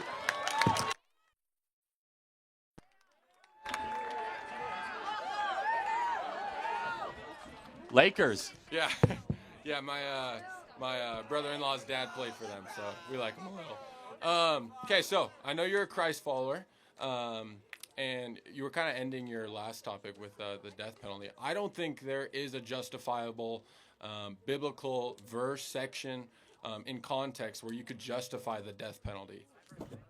I mean, you do know it's the only verse repeated, the only law repeated in all 5 books of the Torah. You know the 5 books of the Torah? Yeah. Yeah, Genesis, Exodus, Leviticus, Numbers, and Deuteronomy. Yeah, there you go. Yeah. The only law that's repeated in all 5 books is that you shall give the death penalty if you take a life. So why do you know better than God? Well, okay, that's great. My That's argument, not man. Yeah. God said, if a life is taken, you shall take the life. So why is your opinion above God's own teaching to his people? Yeah. Well, my argument for that would be that is the old covenant. So the new covenant would be by grace you have been saved. So the same way God has given us grace, and that you should also put that on somebody else. So there are 3 types of Old Testament laws. There's civil, ceremonial, and moral. Yes. We get rid of the ceremonial. We consider very high of the civil, and we live under the moral. Yeah. The civil, though, is repeated 5 times in all 5 books. And just to be clear, if someone takes a life, why should they continue to be able to live and breathe while their victim does not? Universal human equality actually shows that in honoring of the victim, that the perp who took a human life made in the image of God should not be able to continue to live. We honor the victim by giving the death penalty to the perp. Otherwise, you're saying that the perp gets something the victim does not have, which is life. Totally. So I do understand that. I feel like you would take other examples, like Paul's ministry, for example. Murdered thousands and thousands of Christians, yet turned his life around. Why did we not end his life? I would argue, by the grace of God, he was able to start a ministry, proclaim the gospel of Jesus. And he eventually did get the death penalty, ironically. Yes, ironically, but that's obviously... So did James that was and against Thomas. the Romans, yeah. And I'm not even, they didn't deserve the death penalty for what they did. I'm talking very simply. Death penalty for taking another life. And the argument is that it's in defense of the victim. It's honoring human equality for the victim. That victim no longer has life. That victim no longer is able to experience it. Why should the person who took the life be able to say it? It's actually dehumanizing to the victim. It's saying that, like, you get to keep on enjoying life in a prison cell or just being in a prison cell where the other person's life was taken. Again, when we look at a law that was so important, it's the only law that was repeated in all 5 books of the Torah. The only one. Yeah. Not honoring the Sabbath, not honoring your parents, not even putting God first. The only law that made an appearance in all 5 books was that you shall take a life if a life is taken. Seems pretty important to me. I would say that, but I would also say grace is administered in every single book of the Bible in some context. Yes, and so my argument though would be, wouldn't that be the old law? That's the old law. How Again, do you that's civil. So civil we want to take seriously. Is that like Old Testament to New Testament? Yes, again, ceremonial we dismiss. Civil we take seriously, moral we live under, right? So those are the 3 types of the 613 laws of Judaism. So ceremonial, we don't have to honor the feast, we don't have to pray with a thing on our, on our hand, or we don't have to eat kosher fruit, we don't have to, not eat shellfish. I love shrimp, I'm sure you do too, right? Bacon is great, whatever, right? But I guess the question would be, what do you think is an adequate punishment for a murderer? I would say you would show more grace by putting him in prison. And my argument for that would be, there's so many, there's millions of criminals all over the world that come to Christ in prison. Yeah, I don't think that, though, our laws need to necessarily always be destined towards grace. We should pursue justice in our laws first and foremost, because justice should be blind. Individually, we should show grace, Like if that guy's on death row, we should go and try to minister the gospel to him, for and so sure. that he can give his life to Jesus. Yeah. But the law should be a teacher towards Christ. Mhm. And it says in Leviticus 19 that the law should not show favor to the rich or to the poor. That's where we get that idea Yeah. of, universal human sure. equality or Yeah. blind justice. Everyone is for Christ. And I get it. I Everyone actually, needs so there's closed hand issues and there's open hand issues in Christianity. Mhm. Closed hand issue is the Trinity of Christ, the resurrection of Christ our Lord. On Sunday we celebrate the resurrection of Amen. Jesus. Praise God. Amen. And then there are open hand issues. Yeah. Open hand issues are like eschatology. Yeah. Is the Women Eucharist preaching, Eucharist stuff like that, yeah. transubstantiation? Yeah. Should women be pastors? For Right. sure. And death penalty. I put death penalty on Death there. penalty, cool. So in the book of Colossians, it says that the ordinances of Moses were nailed to the cross. Yes. And Right so the above. ordinances, right? So we think about that. That is definitely like ceremonial law, but the civil law we should take very seriously. And I would just kind of go one final point. I find it ironic, not you, that some people will push so hard for the rights and the dignity of a murderer on death row, but are so indifferent to the life of that of the unborn. They flip it, and they say, but Charlie, how could you possibly be pro-life for the baby in there, but not pro-life for the murderer? I think that's so self-evidently silly. The murderer obviously did something heinous and awful and took another life, where the baby in the womb did nothing wrong except merely Yeah. exist, right? Yeah. Two totally different moral categories. Do you think that Old Testament law, obviously, by God, like he is before and after, right? And so for us to understand who he is by having that law in the His beginning, character, yes. by having that law in the beginning, it was to for us to understand his grace, his power, his mercy, and it's everlasting. And so I would say that was in the beginning. I wouldn't say, obviously, I wouldn't say I'm a master in this. No, but no, it's fine. And yeah. the best argument against me, against my position, because I know all the arguments pro and con, is that why didn't God give the death penalty to the first murderer, Cain? That's the best argument against me, right? The He best let him argument for turned me away, is yeah. God repeated it 5 times, and when he explained it, basically in the verses we know, is that human life is so sacred, it's so precious to God, that when a life is taken innocently, that it says that the ground cries out and shrieks. It's all the future generations that never were to be. That the only severity, the punishment to honor that God's own beautiful creation has taken is to say that you no longer get to have life if you take life away. Like you don't get to have that privilege. Who is you to condemn that person? Exactly. So there's no easy answer to it. But the final thought I'll just kind of say in this is that there are some crimes so heinous and so awful that I have come to the conclusion of the death penalty. The argument against the death penalty as well in the modern context, it takes too long. Sometimes we execute the wrong guy. It's more expensive. I will concede all of those points. But you cannot come to me from a moral standpoint, forget a practical standpoint, and say that if you take a life, you should be able to keep on living. I find that to be an insult to God's promise that we're all made in the image of God. So then what do you say for eye for an eye? Well, in How some ways, Christ is against I think that. that's an individual teaching. However, it's a great point. You could actually extrapolate the eye for the eye as a great moral accomplishment of the Old Testament. So it seemed as if eye for an eye is a very primitive teaching, right? Like, oh, that's just kind of revenge. What it was saying, though, is that a rich person's eye is not greater than a poor person's eye, or that the Pharaoh's eye is not greater than the slave's eye. It's actually this idea of universal human equality that was applied over all of the species, which was an amazing moral breakthrough that actually was against the tribalism of the time. I don't know how to answer that. Jesus said, turn the other cheek and don't say eye for the eye. Yeah. Does that mean that Jesus would want murderers to walk free? I don't think so. I think imprisonment for sure. 'Cause Yeah. You said you are under the law of the government as well. You said And you're there are following really good Christians that are against the death penalty, really good Christians that are for the death penalty. sure. The only thing I ever ask is that if you're against the death penalty, 1% of your advocacy should be for those on death row, and 99% of your advocacy be for the unborn that are scheduled to be on death row in abortion clinics. Awesome. Yeah, Thank you thanks, for your Charlie. time, man. Yeah, God for bless sure. you. Thank Yeah. you.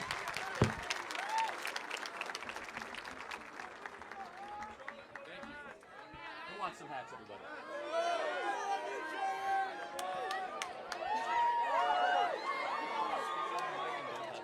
Okay. Dude, yeah. All right. Hey.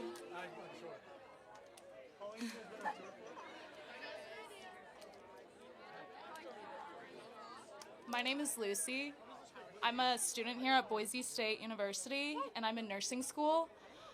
Recently, about 2 or 3 weeks ago, there was a repeal or rollback on Medicaid in Idaho, which is going to cause thousands of people to lose their access to coverage within the next 2 years, and it's going to have untold effects on our entire community. And I was just wondering if you could take a couple seconds to listen to what sorts of effects that'll have.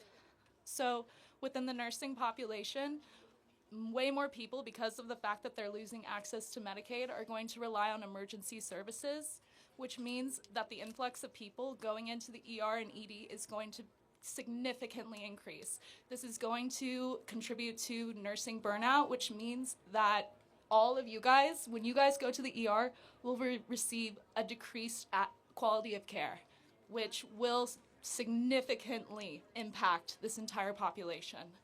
And in addition to that, sorry, I'm a little nervy. In addition to that, That's okay. So I don't know enough about it to debate or comment on it. Let me ask you, though, in your best possible way, can you make the argument as to why, as if you were going to win an award if you could do it the best way, why did they vote to cut it? they voted to cut it in order to allocate more tax refunds to the 1% and to, I don't know, whatever Trump's agenda is. And honestly, I'm just here. Is this a federal ban or is this a state ban on? This is a state ban right now. So then, okay, how would be Trump's agenda then? Okay. Because House Republicans who were appointed by him and elected by his supporters were the ones who passed this bill. Okay, but if they were appointed by him, they wouldn't be. So is this in the Idaho State House? Yes. Okay. So again, I don't know enough about it. If somebody does, they can come up to the mic and defend what happened there. But thank you for coming up to the mic and informing us about this. All right. Thank you. I don't know. I know what I know and I know what I don't know, and so I don't know enough about that to engage in it. So thank you. And can I just say one more thing? Okay. Your statement about the fact that 1 in 5,000 women are raped is It's like an approximation. but yeah. Okay, so can I just say that that's like not even remotely close to true? Like, Okay, so what number would you say? What would you say the thing number is to then? say 1 in 5. Okay. So so let's play this. I just want to make sure everyone understands the profundity of this. So we're a country of about 350 million people, right? Which means that more or less half of the population, actually it's more women than men, right? That means there's 170 million women in this country, right? So 1 in 5 means that about 40 million women have been raped in this country. Is that your position? Yes. Okay. I just find it's like so far out of reality that 40 million women have been raped. I know that it's a little bit of a hard concept to grasp for people like you, but like, you know, I fear that you just don't know enough women who are in positions like that. Like, not even on this college campus. Like, thousands of children are subjected to that sort of abuse. Thousands and thousands of young women, old women, all women we're talking about, are wait. subjected to some sort of sexual abuse. Okay, but and again, I'm just saying, I don't really want to debate this topic to you, but I just want you to know that is a wildly disrespectful stance to take. I'm sorry, I Have a will good die day. on the hill that 40 million American women have not been raped. I'm sorry, that's insane. It's just not true, okay? And also, what it does, I have to say something else. You want to know why men are going to the right? You want to know why men are becoming conservative? They're told that 1 in 5 women have sexual encounters that result in rape. We as men know that's a bunch of rubbish and a bunch of BS, and we're tired of being called rapists at every turn, and we're tired of being categorized for something that we are not. And it creates dissension, it creates division, and it is bad for men and it is bad for women to say that 40 million American women have been raped. I just want to understand, that number is more than the population, basically, of California. The whole population of California has been raped. That's our position now. Next question. Hello. You brought a sign up. I'm sorry? Did you bring a sign up? Yeah, I did, but... So my name is Eric. I'm 70 years old. I've been a born-again evangelical Christian for 35 plus years. Praise God. Worshipped here in the Valley with a bunch of...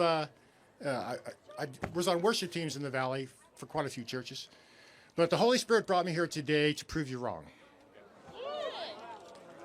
Okay, and so what the Holy Spirit has led me to do is to try to explain to you that I don't think you're a good, godly man. Okay, wait. And this is why. Because what a godly man does, a good godly man does, is stand up for people. He stands up for people. He stands up and even fights for people, okay? And I don't believe you stand up and fight for people. Yeah, you use your mouth and all these kids, you're good at all these kids. And I didn't think you were going to Are they people? Yeah, they're people. Do I but fight still. for them?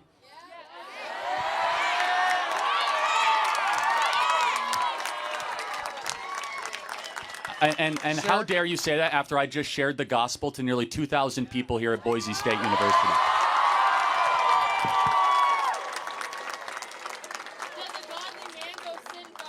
Because there's a difference between someone who just shares the gospel and someone who's a godly man. I can explain the difference to you right now. Okay, tell the world why I am not a godly man. Because you only stand for people who are white, Use Christian, evidence. and male. You've got... Where's my brother up here? You've Where's got- my man? Look at him. You got to come up here. Come up here. Come up here. Come up here. Get over the gate. Come over the gate. Look at this guy here. Look at this. Yeah. Right up to the mic. You stand for me, we good. Wait, I only stand up for white. What, is that a white man? Can you look at him, please?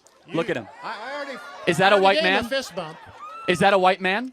You said I only stand up for white men. He's got dreads. Are you... They look nice, too. They do look nice. But you just libeled me in front of 2,000 people saying I only stand up for white men, and I got a brother in Christ right here. How dare you say something like that? I'm ready to...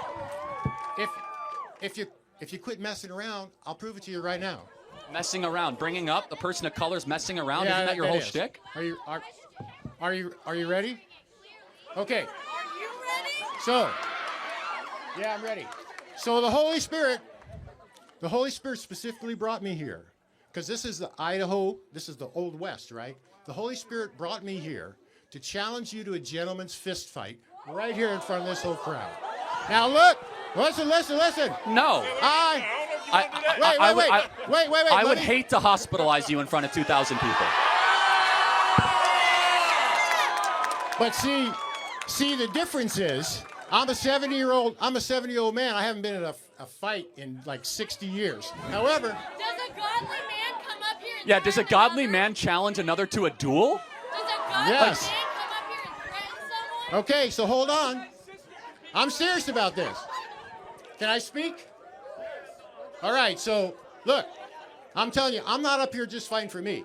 The Lord has come up to me to ask for fight for people that you diss all the time, like women. The Lord brought him here to speak to you. Women, gay people, trans people, immigrants, people of color, people of different religions. My man. Immigrants, refugees. So look, seriously, I'm serious. You can have your goons, they can search me. I'll sign a waiver. I'll let you take the first punch. Let's go. Put up or shut up, Charlie Kirk. You know Put what? up or shut So, up. first of all, it says very clearly in the Bible that we shouldn't harm those that are worthy of protection, and you obviously are. You're just worried I'll kick your on Medicare age. But let's play this out. Despite the obvious fact, and you and I both know who would win this duel. However, well, then hold on a second. This is a great embodiment of the American left. You can't debate, so you want to go to blows. You can't. The only thing that is preventing us from this country from going to civil war is debate and dialogue, and you don't even want to have debate. You want to go and you want to wrestle like a 7-year-old. Who here is actually dividing the country? No. So a gentleman's fist fight. You know what that is, right? Again, I would like to think that we are elevated above trying to go have a fight in the streets or a fight in front of 2,000 people. In fact, a mark of civilization is that we don't have to go to blows or bullets, that we can have discourse and debate, but yet you're inviting that. And you know that out here in the West, that's a bunch of bullshit. Oh, really? You don't debate out in the Real West? men stand up for what they believe. You guys don't dialogue in the West? Come on, man. Look, I know. How about this? Why don't you, since you're a 70-year-old aged elder and you want to have a fist fight with a 31-year-old? Is that how old you are? Why don't you tell me what a woman is? See, I am not here to debate you. Oh, I'm here to prove you wrong. Prove you wrong. Prove him wrong. So either put up or shut up. I'll walk away. You tell me right now. I will say this. I will say this. I'm not going to fight you because I don't have to. Because you know why? You don't have to. You are acting as if someone who is very desperate, who is clout chasing, and we won an election. We are going to remain peaceful while the left promotes violence. We are going to be the peace because, as Christ our Lord said, blessed are the peacemakers, for theirs is the kingdom of heaven. Thank you, sir, and get out of here.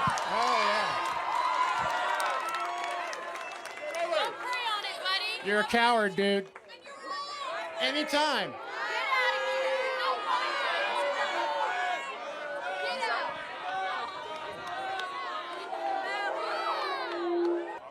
Oh, my man right here, what's your name? My name is Jaden Melton. I love this guy. Just tell us a little about yourself. Just wanted to honor you. You've been great in the crowd. Yeah, so. man, I've been good.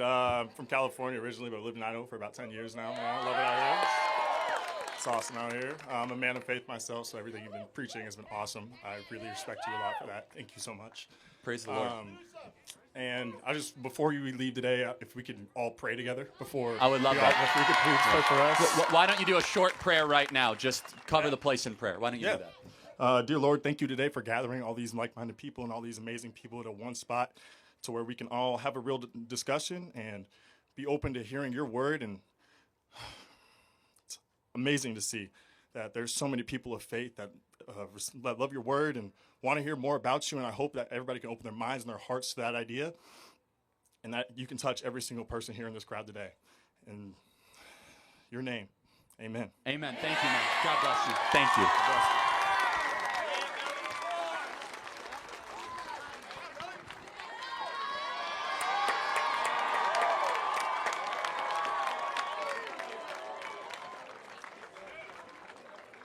I'm gonna change topics a little bit.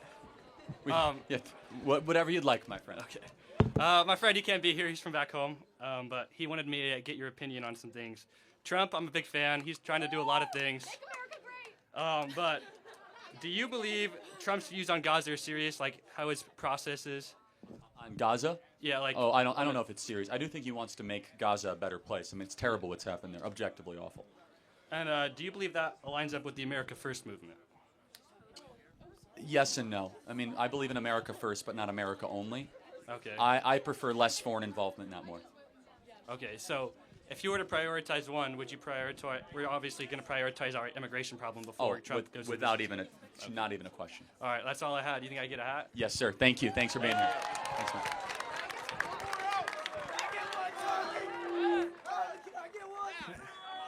Man, you can throw that hat darn well. Yes, sir.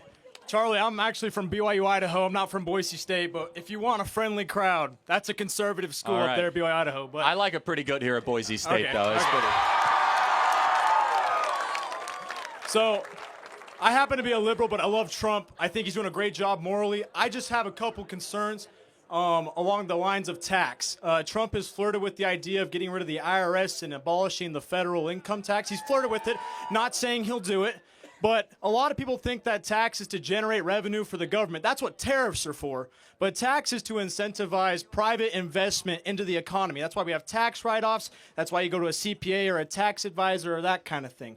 So my question is, if we abolish the federal tax, then what incentives will a tariff give to invest in the private economy of America? That's my question. Or are we already morally good enough to invest? That's just my question. I mean, a tariff, in order to not pay a tariff, you make your good here. So if you're Toyota, Hyundai, if you make your good or service in America and employ American jobs and American labor, you avoid the tariff. So abolishing the federal income tax would be a phenomenal incentive to make more investment come to America. Okay, and you're saying like just bringing the companies to America. Yes. I'm saying like, okay, never mind. You answered my question. Thank you, Charlie. Thank you, man. Appreciate it. God bless.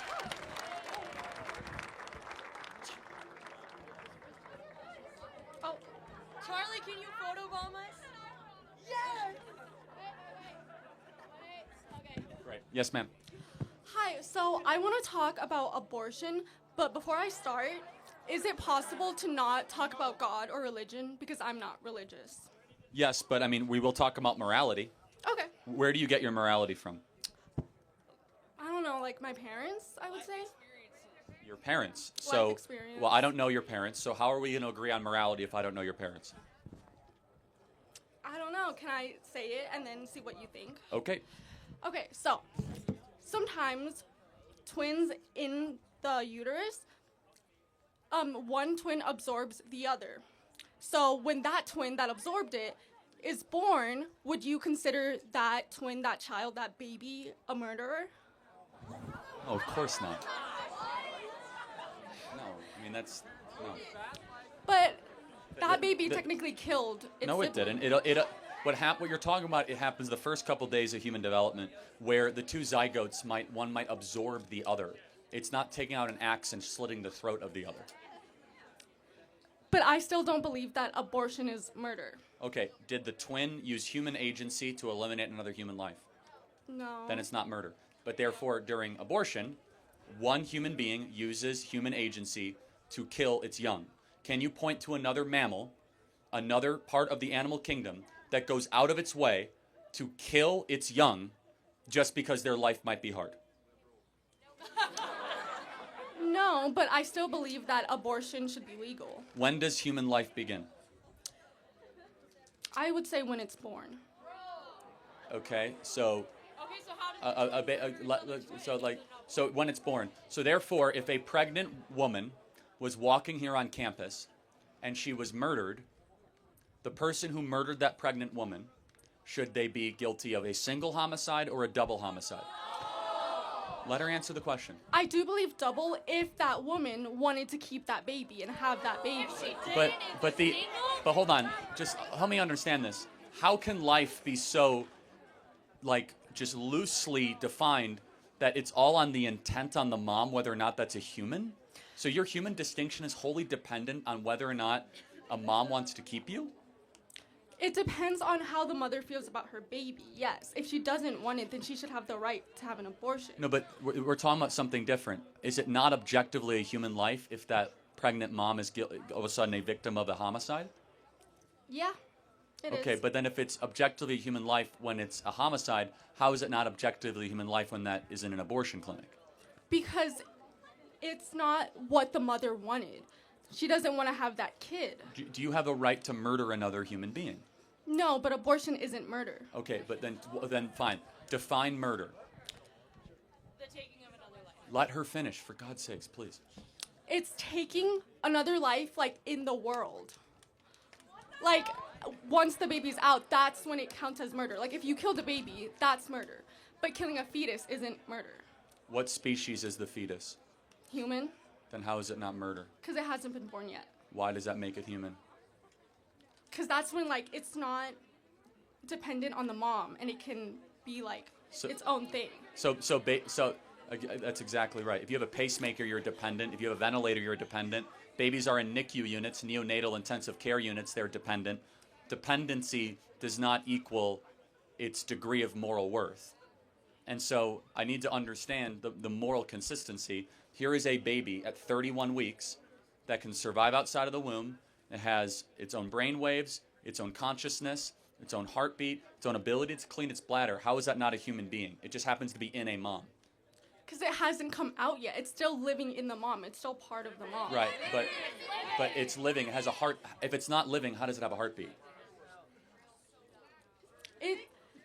It's living through the mom. Okay, but so my 1 week old when he was born was living through me and my mom because we had to feed it food. Well, that's not the same thing because a fetus is like a parasite. It lives off the mom. Wait, so just to be clear, were you once a parasite? Technically, yeah. You think babies are parasites? Fetuses. Right, but a fetus literally is just a word for a human being. It's a stage of development. Before it's born. Right, but have you ever been to a fetus shower? Why do they call it a baby shower, not a fetus shower? Well, yes, it's a baby, but it depends on what the mother wants. Oh, so it is a baby, not a fetus. Got it. But if it's a baby, then shouldn't we not kill babies? Pretty simple moral principle. It's different when it's inside the mother's Why? body. Because it depends on what the mother wants, what the parents want. If they don't want to have that It's kid, attached to an umbilical cord, but how is it any morally different than when it's right outside of the womb? That baby can't hunt or gather. It can't go get a job. It can't go to the grocery store. It's wholly dependent on external forces to survive. But that's not the same as like needing to be inside the mother to survive. But why is that any morally different? just because you're attached to an umbilical cord, why is it any different? Why is that less of a human being? And by the way, there are babies right now, as I mentioned, that need pacemakers and ventilators. Are they not human beings because they need a lot of machines to survive? They're attached to other machines. Are they not humans? Yeah, but I think that, like, the mother doesn't have a choice. You know, it is, like, making the baby, like, giving it nutrients and everything. Let's try to find, so you would say that you want the mom to be able to have choice over her body. Yes. Got it. So does the baby have any, does the baby's body matter? To me, no. Oh, okay, got it. Okay. Since you are, resolutely, like, in favor of choice, do you think it should be legal or allowed if a mom wants to have an abortion if the kid has Down syndrome?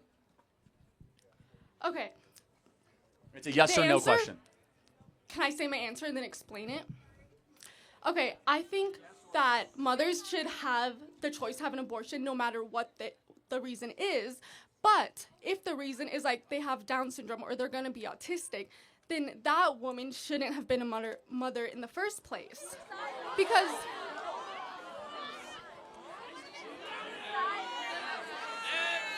hold on. If I got to close this out. If a mom is pregnant and she finds out she's having a girl and she wants a boy, is that an okay reason to have an abortion? To abort a girl because you want a boy? I wouldn't say it's an okay reason. Should it be legal? But she can, yes. So then how is your view of abortion any different than customizing a Ford Explorer to your liking? Because it affects other living beings. Well, yes. Like the mother. Why should the mother be able to have all the rights and the baby have none of the rights just because the mother is older? And wasn't that mother once a fetus herself, given the opportunity for life? And isn't part of the social compact passing down that I was once in utero for 9 months, and then I will usher another in utero for 9 months? That is the cycle and circle of life that compassion lives on. It's different because, as the fetus, you're not like contributing to society or the world. You're not a part of the world yet. I mean, kids don't contribute much until they're like 23, okay? I mean, honestly, let me ask you a provocative question. Are kids at Boise State whose parents are paying for their school, are they parasites? No. The parents are paying for their tuition. The parents are paying for their credit card bills. They're wholly dependent on that of another. How are they any morally different than that of an unborn baby in the womb? Because they could still survive without their parents. Maybe they'd be homeless, but the fetus needs to be inside the mother and taking nutrients. Up to 22 weeks, that is not the case. I guess, so you think that it's okay, morally fine, to have abortion for any circumstance under any matters, skin color, eye color, whatever it might be, we can terminate it. How is that belief system any different than eugenics? I don't think it should be there should be a specific yes reason, no reason. I think women should just be able to have an abortion if they feel like that's what's right for their body and their family. Exactly. Feel. So if a woman feels like her 6-month-old is crying too much outside of the womb, can she kill that baby? No, because it's not. It's still a human. How is the 6-month-old any different than when it was in the womb? How is it? Is it a different species? What has changed? It doesn't have life on its own. Yes, in the womb it actually does. All that just has the umbilical cord attached. At 22 weeks, the baby can survive outside of the womb. Okay, then I will say that abortions should be allowed then up until 22 weeks. Okay, we have some agreement then, right? But then understand that if we had this prove me wrong 10 years ago, I would have said babies can live up to 26 weeks. But now technology got so good, now it's 22 weeks. So all of a sudden, a human being becomes more human 4 weeks earlier just because technology advances? Wrong answer. Human beings does not become more human just because we get better technology. It's always been a human being. So one day if we all of a sudden say, we can grow a human being, literally not in a womb, we can just grow it in a laboratory, then no abortion should ever be necessary. The point being is that it's a human regardless of how good our tech is. Because it doesn't change species. At 14 weeks, it doesn't all of a sudden become from a crocodile to a human. It's a human being throughout. But it's still in the mother. The mother should have the choice Location over her of a human does not dictate its moral worth. You don't get more human rights if you're outside of the womb or in the womb or if you're in Boise or if you're in Pocatello. Your location does not determine your moral worth. Thank you for your time. I got to get to the next question. Thank you.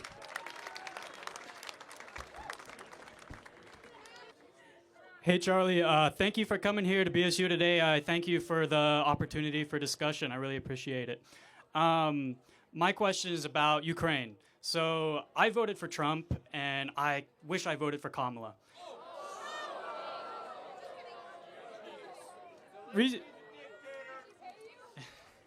Reason being is that Kamala said that Trump would surrender Ukraine. And at the time, I thought she was stupid. I thought she was playing it up, and I thought she was inarticulate.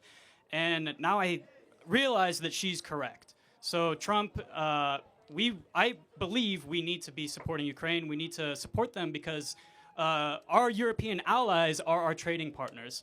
Average day Americans, we consume consumer goods that are part of a global supply chain. We need to protect Europe, and Putin has made it clear that he wants to reconstitute the Soviet Union by conquering Ukraine. And if we don't stop him at Ukraine, I think he'll probably continue to other countries. So you voted for Kamala, and you're regretting. You voted for Trump. You're regretting it. Are you thankful Trump has secured our own border? That we actually have a border? Sure. I like the immigration stuff. So, just to be clear, that you're unhappier about a foreign conflict than our own country no longer being invaded? Yeah, but I told you why. It's because... No, I just want to be clear. It's just kind of your regret is based in like him not supporting a foreign country enough? I don't think immigration is that big of an issue. Oh, wow. So 14 million people coming in your country in 4 years is not that big of an issue? I don't know if that statistic is correct, no, it's true. First of all. It's 10 to 4. It's at it least 10 million. So let's just say 10 million. Yeah. 10 million people in 4 years is not a big deal. It's certainly bigger than like a foreign country's government. Well, the problem is I look around and I've known Mexican friends who have even been illegal, and they have been really good friends. They've been, right? Yeah, we're not even talking about Mexican. I mean, just to be clear, less than 5% of the people came across the border from Mexico.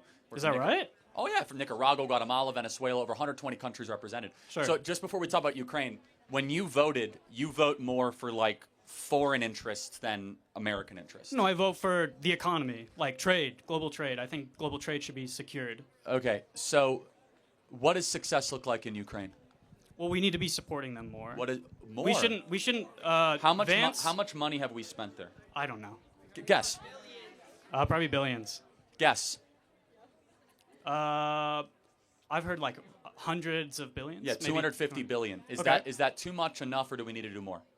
I don't know, but I don't think that's. We need more. Sorry. Oh, we need more. Okay. Yeah. I think that's very wrong. Obviously. Okay. I don't. While our own country's collapsing and disintegrating, and we're $36 trillion in debt, to say we need to send more money to a foreign country, especially Ukraine. Is it a substantial portion of our budget? Yeah, I mean 250 billion's a fair amount. Well, we spend like trillions of dollars. So that's 1/4 of our defense budget is sent to Ukraine. 1/4. Okay. That's a lot. That seems like one of the primary interests at the time. I mean, do you think we shouldn't support Israel? Well, first of all, we don't give Israel $250 billion. Number two, I think we send them too much money in this last package. I have to be very pro-Israel, but it's not even close to the amount of money we sent to Ukraine. Sure. But however, going back to like your fundamental question, we need to send them more aid. Yeah. Do you think Crimea should be Ukraine or Russia's? Well, they're never getting Crimea back. Okay, so you're realistic, but why not? I mean, you want to help out Ukraine. So what part of Ukraine? If we could get Crimea back, yeah, I think so. What part of Ukraine are you all of a sudden comfortable with ending the war? The territorial, we could secede territory. That's not the concern in the Ukraine war. The concern in the Ukraine war is that they're going to destabilize Ukraine politically and try to install a Russian leader. That's why in 2014, when they ousted the guy who's leading the country at the time got ousted, that's why they invaded. First of all, we did that. The American CIA was behind the Maidan revolution. We ousted him from the country? Oh yeah, no, we were behind the Maidan student protests in 2014. I mean, if we did, that's a good thing. That's why Russia, Ukraine, to be clear, because it was a super bad thing. Because Ukraine was starting to align with U.S. interests. That's why. Luchenko or whatever his name was sure. Actually very, very prudent. Okay, yeah, we're very far off, and we're going to disagree on this. But you actually think that Kamala Harris and her view on Ukraine was better for America? I mean, she would have been doing what Biden was doing, which was, being more not ridiculing the Ukrainian leader in the press room or whatever, right? You mean Zelensky, who didn't have like the courtesy to have a polite posture towards the president? Well, to be clear, Vance and Trump, they absolutely did not know what they were talking about, and so he had to correct them because they thought that the war started in 2015 when it was actually 2014. And when he started correcting them, they interrupted him and they were rude to him, right? No, Zelensky was rude to Trump and Do you to think? Vance, Do but you I think they should? I don't want to get into. I mean, that's just. Do you that's- think they should have let the reporter talk about his suit? Would you not have like a world leader here ridiculing I mean, look, Zelensky on there's his suit? so Do many you different think- directions I could go here. When was the last time Zelensky held an election? He's quite a in while. the middle of a war. So he has was to declare Abraham martial Lincoln, law. and he held 2 elections. The So- Constitution so was says Churchill. he should not hold elections So because was they would Churchill. install Hold a on. Russian dictator. So was Churchill, and he held elections. Wait a second. Wait. So if the elections would elect a Russian, maybe it's because Ukraine is mostly Russian, and Well, the concern is that like, aren't we the over meddling in Ukrainians this? wouldn't the Ukrainians wouldn't vote for a Russian, but the concern is that whoever they might get in is not going to be. I mean, I don't know why I have to explain this, right? We had a No, I want to understand why. Like, why is Russia such a threat to the United States? because after Ukraine, they're going to destroy our trade interests in the regions. First of all, Do you think they'll like roll tanks into Berlin next?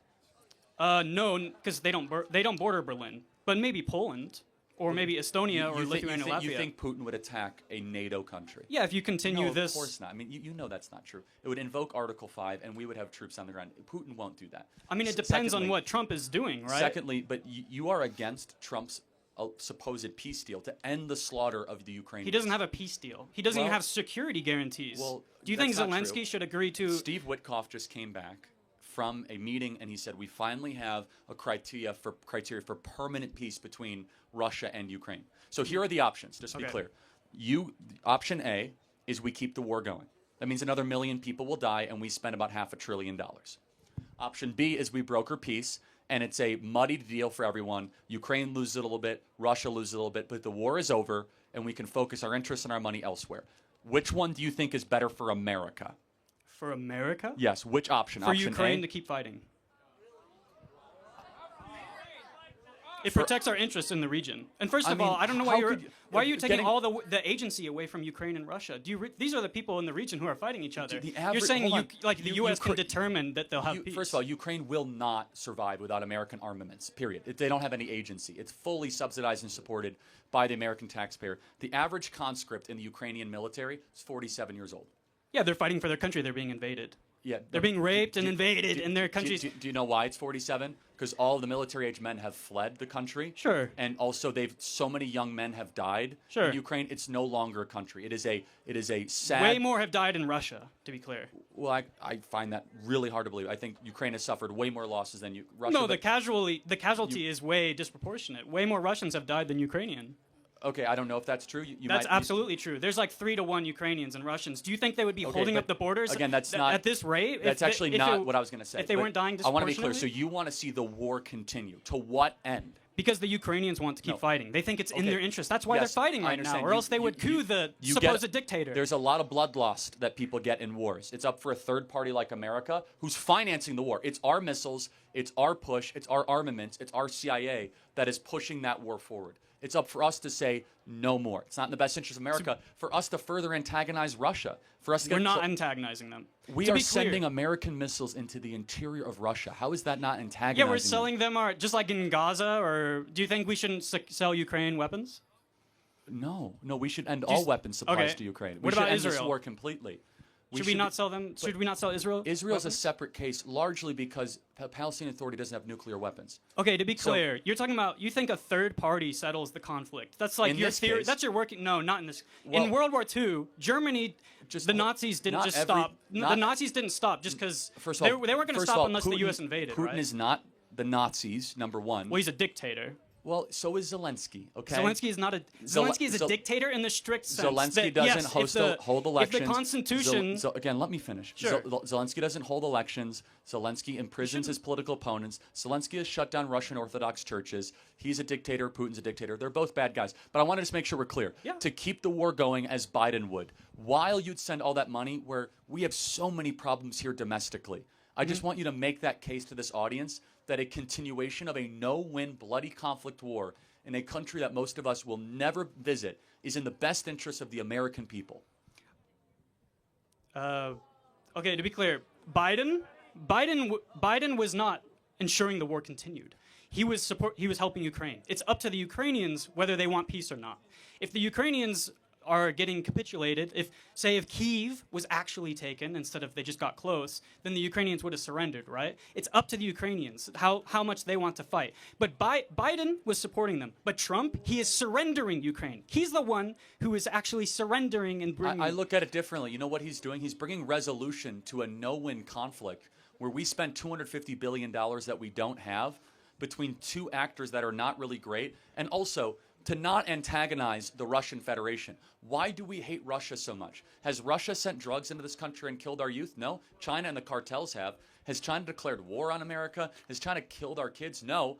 Like, we should not hate Russia nearly as much as we do. Sure. Was it wrong for Putin to invade Ukraine? Of course it was. However, to have moral clarity to say, let's stop it. Blessed are the peacemakers. You lose some land, you gain some land.